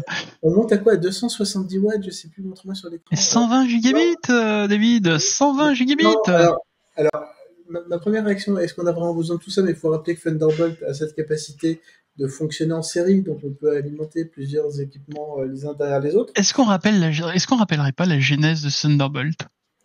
Moi, je me rappelle des conférences à l'IDF. Moi, je fais du home studio. Le nombre de merde que tu chaînes quand tu fais de la musique, c'est assez impressionnant. Ah, donc t'étais plutôt un squeezy guy. Bah, moi, j'ai commencé avec la Isis de chez Hercule. Donc, si tu veux, je suis un vieux dans le domaine. Moi, je rappelle, je ne suis pas un 90, comme me dit le vieux pont là-bas. Mais je vérifie, tu vois. Si tu sais ce que c'est que le SCSI, c'est déjà un indice sur l'âge. Le SCSI, pour moi, tu vois, pardonne-moi. Il sait parce que moi, tu sais, j'ai monté mes premiers PC, tu sais, avec la map IDE dégueulasse, là. Ouais. C'est bien, ça. Il sait parce que quand il fait la liste des options du noyau, il sait qu'il y a des trucs qu'il ne coche pas, genre SCSI. D'accord, mais s'il a pas eu un jazz ou un zip SCSI, il a un peu... J'ai eu un zip. Bah, mais SCSI c'est 120 mégas. Oui, mais non. SCSI ou pas? Attention, non, il n'était pas SCSI. Tu t'attaques à un... Non, il n'était pas SCSI. Tu as un peu raté ta vie. Excuse-moi. Il y avait l'expérience du zip non SCSI, c'est-à-dire un cataclysme abyssal. Ça ne marchait jamais. C'était lent. C'était pas reconnu. Et puis, il y avait le zip SCSI. Le lecteur zip, c'était une disquette. Vous aviez la disquette 3 pouces et demi qui faisait à peu près 3 mégas 5. Non, 1 méga 6. Ouais, non, moins que ça. Hein. Non, 3 pouces et demi. 3 pouces et demi, c'était 1,44 mégaoctets. Une disquette. 1,44. Ça, c'est et 2,88 pour les modèles les plus exotiques qu'on n'a jamais vus. Mais 120 MB, genre Royal Oba. 120 MB, ouais, c'était incroyable. Pardonne-moi, mais c'est pas 120 MB. Il y a eu des technologies assez similaires au zip qui faisaient peut-être plus, mais le zip c'était 100 mégaoctets. La première itération du zip, 100 mégaoctets. Monsieur. Mon premier ordinateur, il fonctionnait avec des cassettes. Des cassettes. J'ai pas connu les cassettes. C'est un CPC 464 à cassette. Donc le zip, t'as eu du 100, du 250 mégas, et sur la fin, personne ne l'a vu, celui-là, du 750 mégas. T'as eu 3 générations. Et si tu faisais des trous dedans, est-ce que tu doublais la taille? Non. Et si tu donnais un petit coup de crayon papier, tu n'overclockais pas ton zip, David. Par contre, effectivement, c'est à une époque où télécharger prenait des heures, où les disques durs étaient petits, où il n'y avait pas de NAS, pour stocker tes téléchargements que tu n'avais pas envie de refaire, parce que quand tu avais téléchargé une fois Return to Castle Wolfenstein, déjà tu étais arrivé au bout de ton ADSL, tu étais content de pouvoir le stocker sur un zip. Voilà. Et donc maintenant, on fait 270 watts dans un câble avec des débits de... C'est combien le débit 120 gigabits. 120 gigabits. Voilà. Mais oui, la genèse de cette norme, qui quand même... Ça fait également un lien avec notre sujet précédent. C'est-à-dire que Thunderbolt nous a été présenté par Intel comme une technologie développée spécifiquement pour un certain Apple. Mais qui était une technologie d'Intel qui s'appelait... Mais c'était pas Lightning Bolt... Non, ça c'était le nom de la technologie AMD. Ça s'appelait pas Thunderbolt au départ. Ouais, c'est possible. Oui, notre raison. Lightning. Je me rappelle qu'on nous l'a présenté dans un IDF, et même moi j'étais allé visiter un labo d'Intel qui à l'époque faisait des recherches, où tu avais un labo qui faisait du cuivre, un labo qui faisait de l'optique, et ils se tiraient la bourre à celui qui ferait le plus gros débit avec le moins de consommation et compagnie. Et c'est pour ça que d'ailleurs tu as deux versions de Thunderbolt. Tu as une version cuivre et une version optique. Bon. Et effectivement, c'est une techno Intel à la base. Mais qui a su évoluer dans le temps, qui se fait une place, mais bon, voilà, qui se fait une place surtout chez Apple. Dans le monde PC, on le voit, mais c'est pas, ça n'a jamais vraiment marché parce que, notamment sur les GPU externes, il y a eu des blocages pendant longtemps. Ouais, non, mais c'est pas... Avant de parler des GPU externes, David, il faut parler du support par la carte mère. Que 3 cartes mères au monde sur... Alors, combien de RT Asus j'ai traumatisé avec ces putains de cartes d'extension de Thunderbolt qui ne marchaient jamais ou qui marchaient un boot sur 12. Combien de RP tu as usé Tout court. depuis j'ai beaucoup d'estime pour eux, depuis que j'ai réalisé, tu vois. C'est en passant de l'autre côté, j'ai réalisé, je me suis dit, oula, ah oui. Ces journalistes. Mais oui, non, j'ai réalisé que j'étais quand même adorable avec la plupart d'entre eux. Et ça me rassure au quotidien. Mais effectivement, c'est une technologie assez ésotérique, pas supportée. Enfin, on peut dire pas supportée sur les plateformes AMD, ou alors vous allez me sortir une carte mère qui le supporte. Non, le truc c'est que je trouve qu'elle a été assez mal embarquée au monde PC pendant très longtemps. C'est moins le cas maintenant. C'est réglé maintenant, c'est bon, avec le fait qu'elle soit convertie à l'USB-C justement. Alors, depuis qu'il y a une espèce de synchronicité entre l'USB et le Thunderbolt, où c'est grosso modo une espèce de TikTok, c'est-à-dire Thunderbolt avance et l'USB d'après devient le Thunderbolt. Enfin, voilà. Oui, c'est mieux, mais effectivement, c'est quand même une techno qui a une vie qui est un peu difficile. Et c'est dommage parce que c'est une bonne techno en vrai, ça fait des bons débits, ça gère plein de choses, ça gère différents protocoles sur un seul câble. Oui. Le delivery vient partie de là, l'alt mode de l'USB-C vient partie de là, le fait de pouvoir mettre du DisplayPort sur un câble. Oui, mais le péché originel, c'est d'en avoir fait une espèce de techno propriétaire avec une pseudo-exclusivité pour Apple et d'avoir dès le départ tué l'écosystème, puisque effectivement. Ça empêchait pas d'avoir un support PC qui était pas mauvais.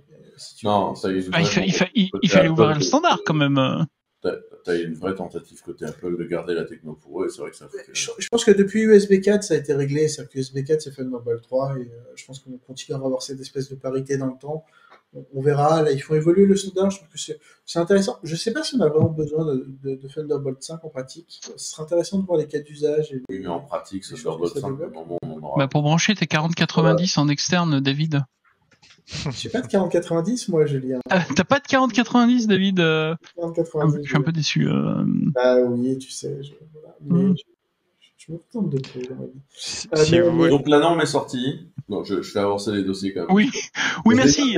Et d'ailleurs, pensons un peu pour nos auditeurs, parce que ça fait 1h20 qu'ils nous écoutent. 1h12. Donc, continuons dans les normes qui avancent. Il y a une autre norme qui a avancé. Le Wi-Fi 7 est arrivé. Oh my god! Vous vous en rendez pas compte, mais c'est quand même le truc qui va changer réellement votre vie, quoi. Mais absolument. Est-ce qu'on a la foi de parler Wi-Fi 7, David? Je sais pas, Denis voulait dire quelque chose sur Thunderbolt déjà, peut-être qu'il... Non, c'était pas grave, on a dit qu'on avançait. Mais a priori... Non, t'as le droit, Denis, hein. C'est juste que moi, il y a un moment, j'ai couplé les deux de la tech parce que tu vois, machin, mais toi, t'as le droit d'intervenir. Moi, j'ai droit. J'ai droit, d'accord. Moi, j'ai droit. Ok. Donc, pour la petite histoire, c'est le premier nom dont on parlait pour Thunderbolt, en fait, c'est Lightpeak. Et les gens se sont moqués, en fait, d'Intel, de Lightpeak, parce que justement, donc, il y avait cette idée de lumière, de câble optique, sauf qu'ils les ont sortis en cuivre au début. Et donc, les gens se foutaient de la gueule d'Intel en disant Copper Peak, en fait. Les deux existaient, mais effectivement, c'était une solution qui était cuivre optique, et c'est la cuivre qui a le plus marché, parce que l'optique était complexe à mettre en œuvre et coûteuse. Donc, voilà, c'était la petite minute culture. Mais merci de cette précision. Si tu l'avais plus tôt, fallait pas hésiter à nous interrompre. Je sais pas mon genre. Non, sur le Wi-Fi 7, non, mais alors tu me fais signe et moi je les interromps. Voilà. C'est un peu la même chose que sur Thunderbolt 5, la norme évolue et ça avance dans le bon sens. Je crois qu'on passe de 1024K à 4096, donc on affine le signal et son traitement. On passe à des blocs qui peuvent aller de 160 MHz à 320 MHz. On est toujours sur du 4, du 5 et du 6 GHz. Et le 6 GHz devrait permettre d'avoir des blocs de 320 MHz. Donc on augmente la capacité à avoir des réseaux de très gros débit. Est-ce que vraiment au quotidien ça servira à tout le monde? Je sais pas. Est-ce que ça rendra plus facilement abordable des billes dans la gigabit pour tout le monde dans des conditions classiques? Peut-être, je sais pas. On verra. Et je crois que l'annonce, c'est pas vraiment qu'il y a du Wi-Fi 7, parce que le Wi-Fi 7 est une norme qui est connue depuis un moment, c'est 811BE, je crois. Mais notamment, il y a Intel qui a annoncé C+, qui arrivait, il y a d'autres constructeurs qui sont sur le sujet. Normalement, c'est d'ici la fin d'année qu'on aura les premiers produits, je pense, à faire du Wi-Fi 7. On verra. Moi, je vais attendre les produits du Wi-Fi 7 pour savoir ce que je fais. Par la possibilité d'utiliser les technologies mobiles à la place du Wi-Fi, parce que le Wi-Fi est quand même une technologie particulièrement mal construite d'un point de vue radio, et je pensais, moi, que la 5G, en fait, allait fournir, pour moi, le futur du Wi-Fi, beaucoup plus sécurisé, beaucoup plus intéressant. Le problème... et c'est vrai que je mettais avec de la 5G locale à chaque fois, un truc assez intéressant. Et je suis pas... je m'attendais à ce qu'on foute la paix à Wi-Fi, mais... Non, bah déjà on peut, enfin tu peux pas parce que le standard maintenant est tellement diffusé, multidiffusé sur des générations d'appareils. Comment tu vas imprimer sur ta vieille HP si d'un coup il faut la passer en 5G, tu vois? Alors, je suis d'accord, mais le truc c'est que tu vois, ils ont fait Wi-Fi 7, ils n'ont pas pensé à mettre en place un truc dans Wi-Fi 7 qui permette de mettre une plaque d'immatriculation à une machine sur le réseau. Non, mais par contre, alors justement, il y a plusieurs choses. Une adresse IPv6, tu veux dire, ou comment ça se passe non, mais alors... Ou tu veux la mettre autour du cou, Oui, moi toujours. Toujours, ok, d'accord. Okay. Je suis désolé, la semaine a été longue et cette histoire de plaque d'immatriculation sur Internet, ça m'a vraiment beaucoup fatigué. Plusieurs choses sur Wi-Fi. Alors, le fait que 5G ou Wi-Fi, moi, je suis toujours assez opposé au fait qu'on dise que l'un va remplacer l'autre, parce que la 5G, c'est une technologie mobile qui fonctionne sur base de satellites. Qui dépend d'un opérateur, qui nécessite un abonnement, qui est donc facturé. Elle a ses besoins, elle a ses cas d'usage, mais c'est pas tous. Le Wi-Fi, c'est une technologie locale, on utilise localement avec des débits qui sont beaucoup plus élevés et qui mettent beaucoup moins de moyens en œuvre. Et donc, ça a ses intérêts aussi. Pour moi, il y a des technologies dans Wi-Fi 7 qui sont encore peu mises en avant, mais qui sont effectivement issues des usages mobiles, notamment sur la capacité qu'ont, je crois, les points d'accès à se synchroniser entre eux, à faire du ciblage d'appareils de manière synchronisée, compagnie. Enfin, il y a toutes les technologies inhérentes au Wi-Fi 7 qui sont autres que ce qu'on voit habituellement, c'est-à-dire effectivement l'augmentation des débits, le nombre de cams, compagnie. Enfin voilà, il y a tout un tas de choses qui sont introduites par le Wi-Fi 7 qui sont assez intéressantes et qui sont issues notamment des usages mobiles. Donc, on verra en pratique, c'est toujours compliqué parce que les constructeurs te promettent toujours monts et merveilles. Je trouve que la différence qu'il y a entre le Wi-Fi et la 5G, c'est que en fait, la 5G, quand tu utilises chez un opérateur un truc qui est assez standardisé chez les opérateurs mobiles. Le Wi-Fi, c'est la foire, quoi. C'est-à-dire que n'importe quel mec qui sait faire un peu de radio peut faire des produits Wi-Fi, et donc du coup, tu te retrouves avec tout et n'importe quoi, un respect des normes qui est quand même assez approximatif parfois. Non, mais parce que, pardon, on peut le dire, mais respect des normes. C'est-à-dire aujourd'hui, je ne sais pas ce que tu achètes. Quand tu achètes un routeur estampillé Wi-Fi 6, tu ne sais pas si c'est du Wi-Fi 6 Draft, du Wi-Fi 6 Wave 1 ou du Wi-Fi 6 Wave 2. Et ça, comment dirais-je, on parlait tout à l'heure de mensonge, Quentin. Je ne sais pas si c'est un mensonge, mais c'est au moins un mensonge par omission. C'est-à-dire que tu as une série d'appareils, et ça, on le sait, qui se retrouvent sur le marché avec des chipsets qui sont sur le premier draft, qui sont pas sur la version finale ou son évolution d'après, qui n'évoluent pas ou qui évoluent avec des silent release, et du coup tu n'as peut-être pas toutes les pleines fonctionnalités qui sont promises pour la norme, puisqu'elles arrivent plus tard, et du coup tu as cette espèce d'empressement à mettre sur le marché des produits qui sont pas tout à fait finis, mais qui ont passé un certain niveau de qualification à un instant T, mais qui en fait ne répondent pas à la norme finalisée. On l'a vu sur le Wi-Fi 6. Actuellement, quand même, la nouveauté, c'est le Wi-Fi 6E. Je parlais des nouveautés des iPhone 15 Pro. Bah, une des nouveautés, c'est qu'ils sont enfin Wi-Fi 6E. Le Wi-Fi 6E... C'est décevant. Pardon ? Et pas Wi-Fi 7, c'est décevant. Non, oui, c'est décevant. Mais l'une des nouveautés du Wi-Fi 6E, c'est effectivement l'usage de la plage fréquence des 6 GHz pour la radio, donc 2, 4, 5 GHz et 6 GHz, comme tu l'as dit, David. Un avantage en termes de débit, un inconvénient en termes de portée, puisque plus tu montes dans la fréquence, bah, plus ta portée se réduit. Si t'as pas tant d'écart que ça, en vrai. Bah, oui, mais évidemment, tu sais pourquoi, David. On va pas refaire le match ici, mais effectivement, sur ton nombre d'antennes, quand t'es en 2 antennes sur du Wi-Fi 6E, forcément, bah t'as les mêmes débits qu'en Wi-Fi 6, donc t'as pas un intérêt fou. Donc ça veut dire que pour tous les appareils mobiles, tu gagnes pas grand-chose. Ce que tu vas gagner, bah c'est en Wi-Fi 6E, c'est d'être sur un réseau radio qui est normalement moins utilisé, donc moins pollué, donc tu vas moins être embêté par quand tu es en ville avec tes voisins, puisque personne n'a d'appareil pour l'instant Wi-Fi 6E. Donc 6 GHz. Clairement, l'intérêt de 6 GHz, c'est que le réseau est moins encombré. Et alors, le réseau, pour l'instant. L'autre intérêt, c'est aussi que tu as quand même des blocs contigus de 120 MHz, de 160 MHz, non, 100, je sais plus, dans 160 qui existent. 60, ouais. En France, pour avoir des blocs contigus de 80 ou de 160 MHz sur du 5 GHz, c'est plus compliqué, notamment à cause des normes qui font que tu peux avoir des préemptions de blocs de fréquences pour l'armée ou les balises météo. T'as moins de fréquences ça, sur les plages autorisées en France, t'as moins de fréquences. La même chose aux US, ce qui est un sujet. Mais tu es capable d'avoir des blocs de 60 MHz sur le 6 GHz que tu n'es pas capable d'avoir sur le 5 GHz. Donc, c'est des choses qui sont... Voilà, et donc, effectivement, on a à peine basculé sur Wi-Fi 6E que finalement, ce standard intermédiaire est déjà pas obsolète, mais en voie de remplacement par le Wi-Fi 7. Et cette semaine, on a eu 2 annonces Wi-Fi 7, plus... alors, tu as évoqué la puce Intel. On a Amazon dans sa conf qui a dit, bah écoutez, moi, mes prochains Hero, mes routeurs, ils seront Wi-Fi 7 et ça démarre à 500 balles. Et puis, t'as Netgear. Pardon ? Ils sont assez gros, d'ailleurs. Ouais, et t'as Netgear qui a annoncé la nouvelle version de ses packs Orbi en Wi-Fi 7 à $1,700. Bon, passons.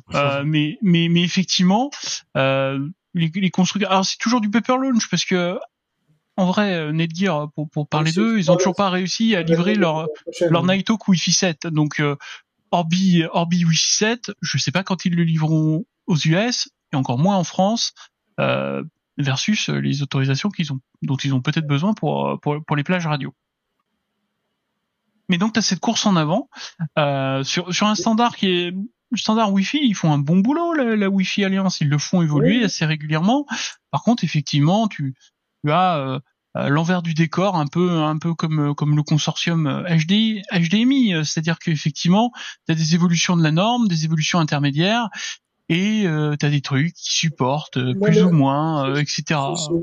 Ce Wi-Fi 6E7 me donne l'impression que le Wi-Fi 6E est une espèce de début du 6 GHz et que le Wi-Fi 7 est un peu l'aboutissement du truc. Voilà. Mais moi, je sais que j'avais sur le Wi-Fi 6E en me disant, tu vois, j'ai hésité, moi j'ai un peu du Bikuti à la maison, j'ai hésité à prendre des points d'accès au Wi-Fi 6E et je me suis dit, bon, je vais attendre la suite parce que je savais que le Wi-Fi 7 arrivait, parce qu'on avait déjà écrit, moi, sur Next Impact, Sébastien avait fait des articles à l'époque un peu en avance de phase, on savait que c'était 2024. De quoi ? Est-ce que vous avez travaillé chez Next Impact ? Oui, il paraît. Et donc, du coup, je savais que ça arrivait et moi, je m'étais dit que j'attendrais le Wi-Fi 7. Et effectivement, je pense que je vais attendre un peu l'arrivée de points d'accès Wi-Fi 7 chez Bikuti pour sauter. Non, mais si t'as besoin d'un parrainage Orange pour avoir de Livebox 6, il n'y a pas de problème. Hein. J'attendrai la Livebox 7, peut-être qu'elle fera autre chose que du débit à 2,5 gigabits, je sais pas.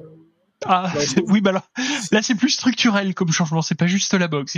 Il faut changer un peu la techno de fibre d'Orange, mais oui. Et tant qu'on parle de débit, admirer les transitions. Non, là on a peur, Quentin. Et si on parlait de performance des reverse proxy, la transition est toute trouvée. Sozu 0.15.4 est sorti. Donc, là, tu as le plaisir de vous annoncer Sozu 0.15.4. Donc ça, je suppose que c'est moi qui ai collé le lien. Ça, ce qui est très très cool, si vous ne l'avez jamais vu, c'est blindé de SIMD. C'est-à-dire qu'en fait... Et qu'est-ce qui se passe ? Non mais la prod de ce podcast, c'est plus ce que c'était. Hein. Donc, gros moyen au début, puis à la fin, ça part en sucette. Hein. Non, ça, c'est qu'en fait, il y a eu beaucoup de teasers, je pense.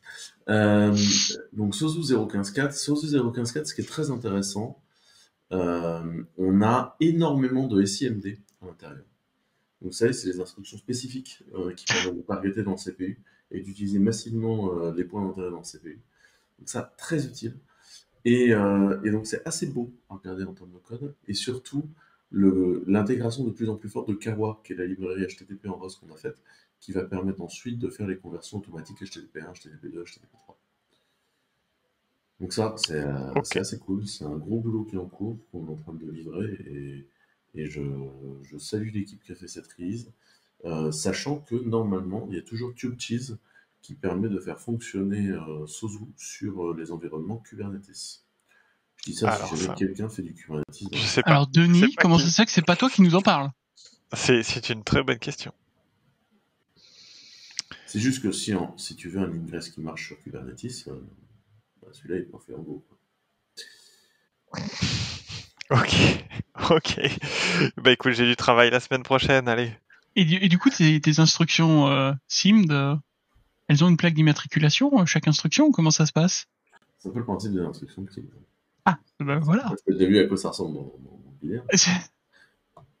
Donc, pour ceux qui ne l'auraient pas vu, je vous invite à aller voir les interventions du rapporteur de la loi SREN, M. Paul Midi, pour que vous compreniez les blagues qu'on s'envoie avec Julien à la tronche sur les plaques d'immatriculation. Parce que ça a été une semaine difficile, encore une fois, elle a été longue. Moi, derrière, je vous ai mis un autre article qui est la comparaison SSH, que j'ai trouvé personnellement très intéressant comme article, qui est la totalité des ciphers utilisés par les différentes implémentations SSH, comment elles permettaient de déloguer, etc., quelle était la perf.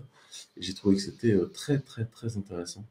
Et donc, en fait, cette SSH implémentation comparaison, à moi, me semble très intéressant et je pense que c'est une très bonne chose d'aller la regarder, notamment si vous faites de la sécurité. Je ne sais pas si vous aviez vu ce truc-là.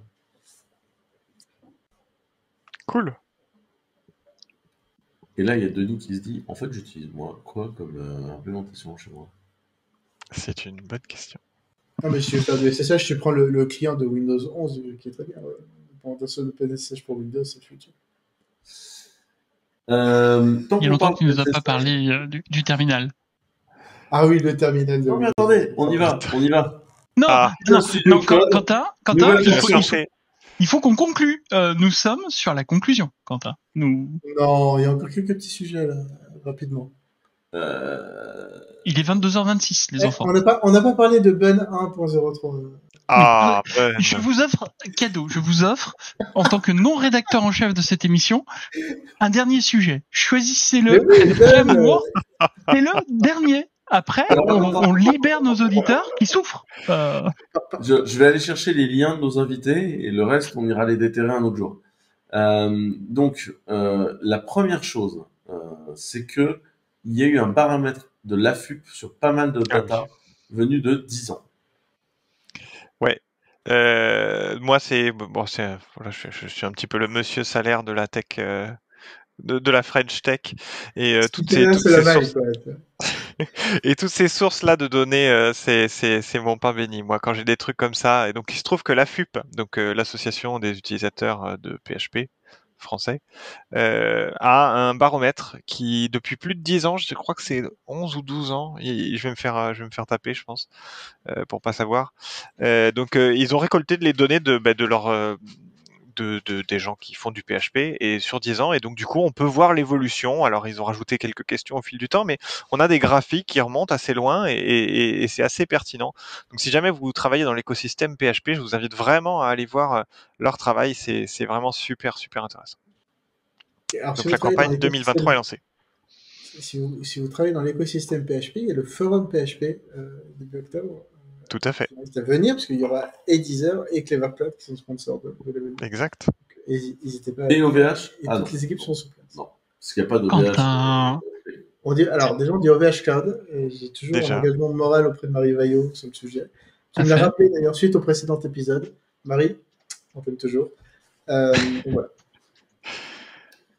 Yes. Sujet suivant qui me paraissait intéressant. Il y a les Rustlings et les Zinglings. Un petit exercice hands-on pour apprendre Wasm. Alors non, là, du coup, là, Denis, t'es obligé. T'as tout loupé là. Donc il y a effectivement les Rustlings pour parler de Rust, il y a les Zinglings pour apprendre le Zig, et il se trouve qu'il y a quelqu'un qui s'est dit oh punaise, idée de génie, je vais faire pareil pour Wasm, les Wetlings. Donc voilà, c'était ça. Donc on vous met le lien. J'ai évidemment, comme j'ai beaucoup trop de travail avec Kubernetes, pas du tout eu le temps de regarder. Ça n'a rien à voir avec Starcraft, hein, c'est pas les ergs et tout ça, on est d'accord. Et je pense qu'il y a quand même une forte inspiration dans le choix du nom, c'est pas anodin.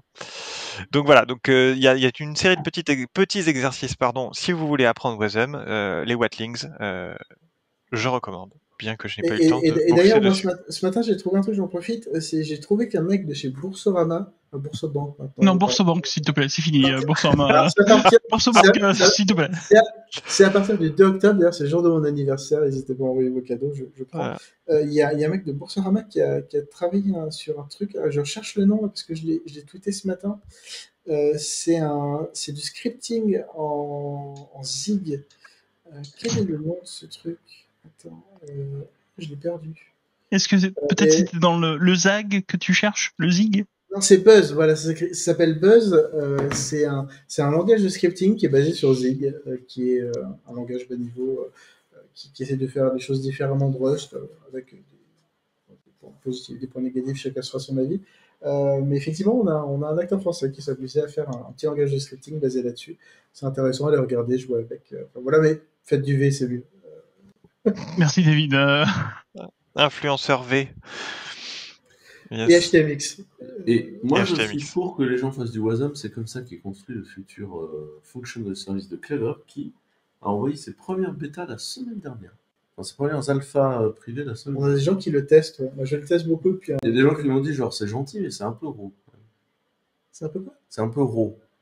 Un peu raw? Ouais, mais c'est efficace. Hein. J'héberge des sites avec ce truc. C'est marrant.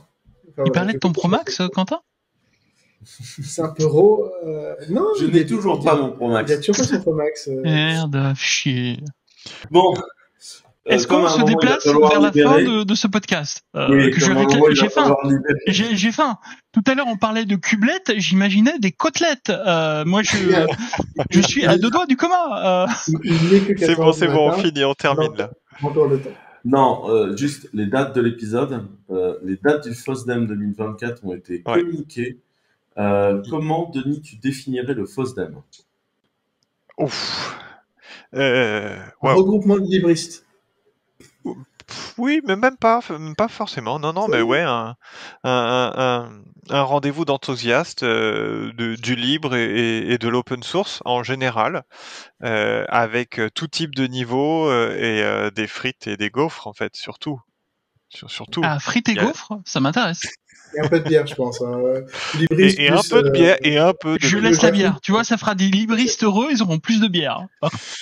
Non, le FOSDEM, j'ai fait pour la première fois l'an dernier. Hein, et objectivement, cette année, enfin pour 2024, vous m'y retrouverez, c'est sûr. C'est sûr, le FOSDEM, c'est vraiment un événement tech à ne pas manquer, quel que soit son écosystème, quel que soit son niveau. Il y a vraiment des discussions passionnantes à avoir. On tape n'importe qui à n'importe quelle table.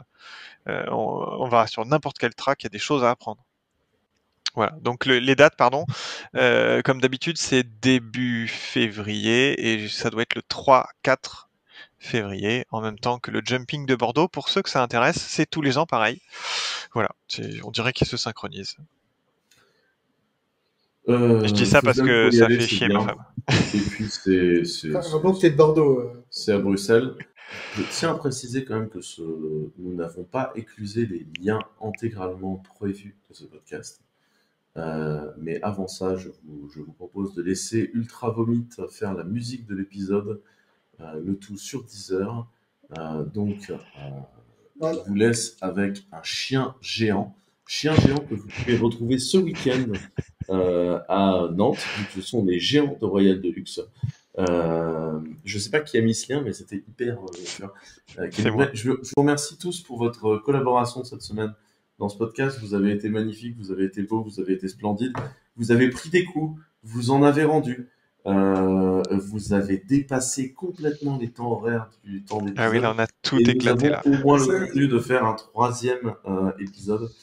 Et je ne sais pas comment nous allons gérer le problème. Merci à vous. Je ne sais pas si cet épisode a été agréable à écouter ou si c'était trop vendredi soir. N'hésitez pas à me le dire. Si vous pensez que c'est désagréable, dites-le moi en DM. Si je ne vous réponds pas, c'est que je suis vexé. Là-dessus... Là-dessus, on va faire livrer des pizzas à Julien. Voilà, je crois que c'est le plus important. Hein, quand même. Messieurs, du coup, au plaisir. Merci encore à vous. Où est-ce qu'on vous retrouve, Denis? Zwindler, tous les réseaux sociaux de qualité. Ok. Julien? Twitter, Blue Sky, Julien, _G. On a trop peu parlé de Blue Sky cette fois. Sinon, dans quelques communiqués de presse au VH Cloud, mais c'est plus pour les initiés. Il y en a qui arrivent? Oui, plus que tu ne penses, David. On aura l'occasion d'en reparler. Sûrement. Et toi, David, on te retrouve où? Moi, on me retrouve sur Twitter aussi, David. Sur Twitter, d'accord. Toujours pas Blue Sky, non? Toujours pas un code. J'ai un petit code qui traîne si tu veux. Toujours pas. Non. Parce qu'on a plein de codes maintenant sur Blue Sky, on sait plus à qui les filer, tu vois. Parce que maintenant il y a du monde, hein, c'est in, viens. J'ai l'impression qu'il n'y a pas grand parce que vous cherchez des amis à chaque fois. Non, moi j'attends que ça soit ouvert. Je dirais quand ça sera ouvert. Bon, très bien. Et donc David, on peut te retrouver sur Twitter, DavidLG. Merci à tous de nous avoir écoutés, je vous souhaite une bonne semaine, je vous dis à très vite dans notre podcast et bisous et ensemble. Ciao. Salut. Tout le monde le sait, mais personne ne dit rien. Ils vont tous dans le vent.